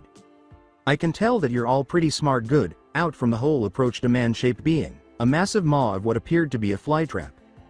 His face was mostly featureless, except for a mouth, and the red eyes that seemed glowing on his longitudinally divided face. One side black and the other white. His body was obscured by cloak. I see that Konoha has planned something. Then let's go to war. A vine shot up through the water, nearly impaling Al-Kahil, but Doryu diverted the vine with an earth jutsu that appeared to have no seals required. Your ability is strange. Call it a blessing. Doryu's chakra kept gathering at his hands before vanishing as jutsu erupted in earthen arts. Dragon from the earth roared from the riverbed and pinned Zetsu to a wall, which together with the dragon formed a pincer, but the man vanished in an instant. Zetsu fired the jutsu off first, then resurfaced to find the man struggling, the vines ensnaring him. I hope you enjoy your prison. You won't be leaving it until I'm ready to kill you. Zetsu had made a grave mistake by underestimating the Hayabusa. It was evident when he felt the blade through his back. Doryu twisted his sword in the man's back, piercing the abdominal aorta, which meant that Zetsu would bleed to death in a matter of seconds. However, Doryu pulled the blade up, cleaving through connective cartilage and bone, cleanly severing Zetsu's right side from his body, from his stomach up. With his brown ninja uniform covered in blood and the body of his fallen opponent sinking in the water below, leaving it red, Doryu stood there and jumped back just in time to avoid the explosion that sprayed water all around. Deidara emerged from the hole in the wall and said, "It's my turn." "Yeah. It's your turn to see my art." Lee moved in front of Doryu. "And good job on Zetsu, that bastard just gathered information." Lee raised his hands in his customary position and said, "This one's mine, Doryu, rest." "Interesting. A taijutsu fighter. I'll show you my skill." Deidara made a huge bird out of what looked like clay, stepped on it, and launched himself high into the air. Lee grabbed a rock the size of a fist and threw it at the bird with a strong arm. He quickly formed a seal, used the replacement jutsu, and was flying through the air in the direction of the bird. Lee grabbed the bird and pulled himself up, and as he rose, he gave Deidara a chin strike. When the explosives user flew from his bird, Lee followed him without anticipating the huge explosion that came from behind him. Lee planted his feet against the ravine wall as Deidara fell into the water below, and Lee ran down the wall and leapt to land on the water. Deidara surfaced, but Asuma kicked him in the face directly in front of Lee, who then grabbed the blonde man and slammed him against the wall. Lee did not anticipate the man self-destructing, so he grabbed his trench knife and held him against the wall. After being flung against the opposite wall, Lee sank into it, leaving blood, bone, and flesh all over the ravine. He rose to his full height in the water, his face, arms, and chest blackened and scorched, kept upright by adrenaline. Initial gate. Release. The chakra exploded. Life gate. Let go. The burns soon started to go away. Lee was standing there, his clothes burned and ripped, the skin growing back, when he heard the clicking, the sound of metal hitting stone. 4 strikes in rapid succession, each one sounding closer as time passed, followed by footsteps and the sound of what sounded like a cane. 2 figures appeared, one of them a human with gray hair slicked back and a 3-bladed scythe in his right hand. He was of average build, but his eyes were so intently demonic that he appeared to be the god of death in human form. The second figure, which appeared to be a masked beast with a metal scorpion's tail, was more formidable than the first. It had a dark face with hair braided in rows of corn and a red cloth covering the rest of its face. Al-Kahil stepped forward, chin up a little, and said, "Let me guess, the fucking scorpion thing is Sasori of the Red Sands?" "I was expecting something less explosive," he said, laughing. "Say hello to our new invention. We call it nitroglycerin." Suddenly, a kunai pierced Sasori's forehead, and the seal on it started to burn. Everyone was knocked back by the explosion, with the exception of Al-Kahil, who remained firmly in his steel-toed boots. There was smoke and dust in the valley's air, and stone was piled up 20 feet above the waterline, which was slightly higher because of the enormous stone pile. Boulders of all sizes fell into the water, which was sent in all directions by the nitroglycerin explosion. Al-Kahil turned around and laughed, saying, "Damn, I guess that 2 tags was a little much. You guys okay?" Slowly, Asuma, Lee, and Doryu got to their feet. "What was that, according to you?" Asuma inquired. "Nitroglycerin, like in soap, glycerin." "Actually, it's sulfuric and nitric acids." Al-Kahil took out a roll of explosive tags and said, "Now let's get going. I might happen to know where Naruto and the rest are going. Very volatile, and very dangerous to mix." "No, we need to get back to the village and report," Asuma replied. "Ignore that," Al-Kahil declared. "I'm going to assist Naruto in the Brotherhood. We always defend our brothers regardless of what our orders are." Al-Kahil hesitated, sensed a presence behind him, and then ducked as a scythe flew over him and embedded itself in the wall in front of him. "If you and Lee want to go, fine. If Doryu wants to go, fine. Then I'll go myself." "I was fucking praying when you jerks started fighting." Asuma flicked his cigarette into the water and said, "Now I'm going to kill you all." Hidan, with his gray hair combed back, stepped through the wide hole in the wall and said, "You motherfuckers will be a great sacrifice to Jashin-sama." With a sly smile, he took 2 trench knives out of his flak jacket and lunged at Hidan, barely missing Hidan's throat in the process. "This one's mine." Hidan's 3-bladed scythe whirled around, but Asuma's reflexes took over and he ducked under it, slashing at Hidan's legs before rising and slicing all over Hidan's body with his second knife, which came around upward and at an angle. Everyone else was blind to the explosive tag on Asuma's first knife, which was burning rapidly, as it swooped down from above and buried itself squarely in Hidan's forehead. "You bastard, burn!" Dust, blood, and water were all over the place as Asuma kicked away from his enemy as the blast went off. As the smoke cleared, he saw a bloody stump where his left arm had been, burns all over his face and chest, and most of his hair had fallen out. Asuma's voice rang out from the chaos. "Dude, before you guys return him to Konoha as soon as possible, let's give him some painkillers. This is a large dose of morphine. It'll knock him out and last about 6 hours, Al-Kahil yelled, removing a small black case from a pouch on his belt, taking out a syringe and a small bottle full of clear liquid, quickly puncturing the lid and drawing a good amount of it into the needle, pulling back Asuma's shirt's burnt right sleeve, and inserting the needle into a vein. "Can you carry him on your back and run to Konoha in 6 hours, Lee?" Lee started getting ready for the long run, saying, "I can do it in 4, his life depends on me doing it faster." "Doryu, start ahead of me. If you beat me there, go straight to the hospital and tell them to prepare an ICU for Asuma." The ninja nodded and ran at breakneck speeds, and the oldest ninja passed out after just 1 minute. Lee, who was a skilled runner who carried a 300-pound canvas sack up to the top of the Hokage mountain and back every day he trained, picked Asuma up over his shoulders, turned to the southeast, and started running after the assassin. Cut a large swath of his cloak away and wrapped it over his arm stump, tying it tight to his body. After dropping the syringe, Al-Kahil picked up his medicine case and the morphine. As he put it away, he examined Hidan's body, which had 2 legs and 1 arm still attached to the torso, searching for the missing parts. "What the devil? Screw it, I'll blast him," the assassin said, drawing a kunai and an explosive tag, which he inserted into the victim's body to gain an advantage over the other 3 ninja. Doryu didn't run. Instead, he sprinted, his legs moving more quickly than they had ever done. He had 60 miles to cover in 4 hours, which would not be much on a horse, but it was an incredible accomplishment to run that far in such a short period of time. However, he was determined to deliver his message, and after an hour he felt his shirt, armor, and sword becoming heavy, so he unlatched them and dropped them. As he ran he could get a new sword and armor, and a shirt was also of little importance now. He was wearing only a headband, pants, and boots, and felt 1,000 times lighter, the cool wind against his skin, and the blood in his veins like battery acid. Asuma weighed less than his usual load, but Lee was running 6 times as far. Lee regarded himself as fortunate to have already opened several of the chakra gates, which made it easy to run quickly. He recalled all he had been taught, that the ultimate sacrifice led to heaven in the temples where he had received his training as a boya, and that his team was more important than the mission. He pushed as hard as he could, and the chakra gates instantly repaired every tiny tear in his muscles.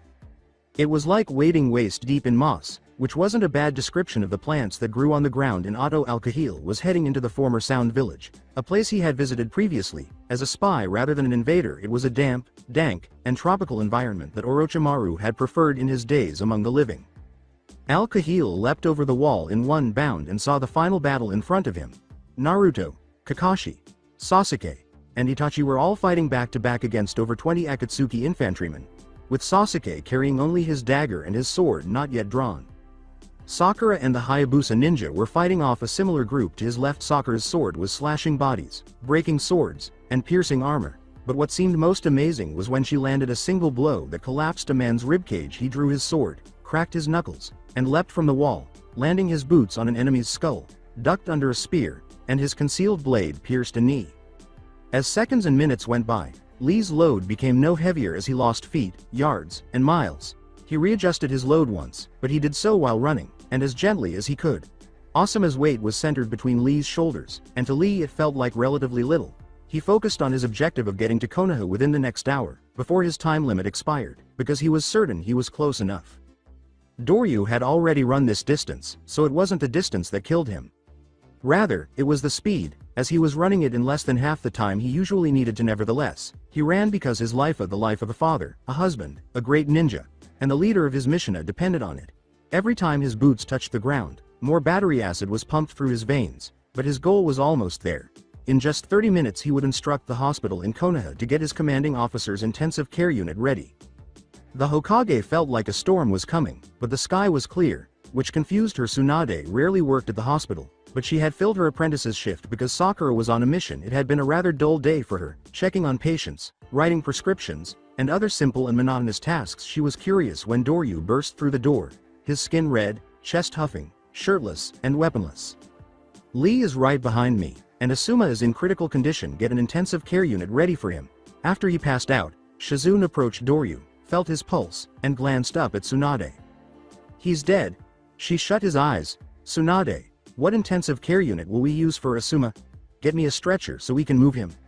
Since she was still unsure of the injury that put Asuma in critical condition, Tsunade left to get any equipment she might need. Let's use 18, it's clear, I'll get that one prepped now. Lee had hoped Doryu was far ahead of him because Asuma would need help as soon as possible, but he was close, very close, and he saw the gates of Konoha rise above the tree line. He had no trouble navigating the congested streets and took to rooftops where no one would be in his way. He continued running until he reached the hospital, where Tsunade was waiting for him. What took place? She inquired as two helpers assisted Asuma in being placed on a stretcher. At extremely close range, he set off an explosive tag on an adversary as he walked alongside them, his shirt sticking to him in spots and his skin drenched in sweat. Lee remarked, "The enemy was killed. Asuma lost his left arm, and he suffered severe burns. How long has it been since you and Doryu departed, idiot?" "It took me 3 hours and 55 minutes. When did Doryu show up?" Lee's head bowed as he said, "He arrived about half an hour ago, announced the problem, and then died from heart failure. He'll be awarded the Medal of Honor, as will Asuma." As the last of the enemies fell, Sasuke wiped the blade of his knife and sheathed it, while Naruto pierced the dirt with his blood-covered sword. "What happened to your mission, Al-Tair?" With a single flick of his wrist, Kakashi cleaned his own sword and asked, "Sounds like you had fun."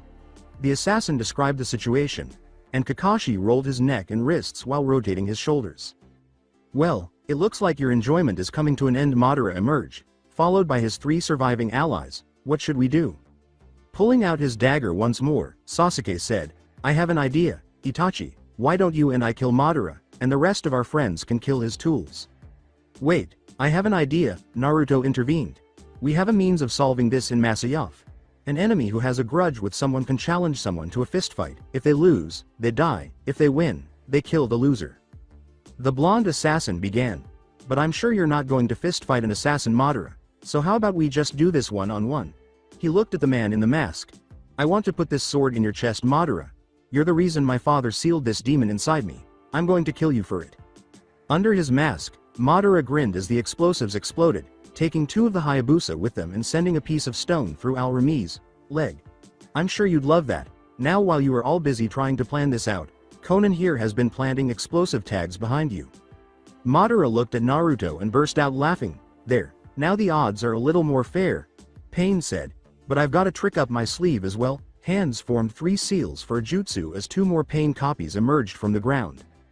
Madara came forward and said, I must admit that ever since you came back to Konoha, Naruto, you have been a pain in my side. You destroyed my scheme to kill the spy and turn the remaining Uchiha against Konoha. Everything is ruined by you, thus, I will kill you. Naruto moved to confront Akatsuki, the head of the criminal organization. That's it for today. I hope you guys enjoyed this great story. See you in the next one.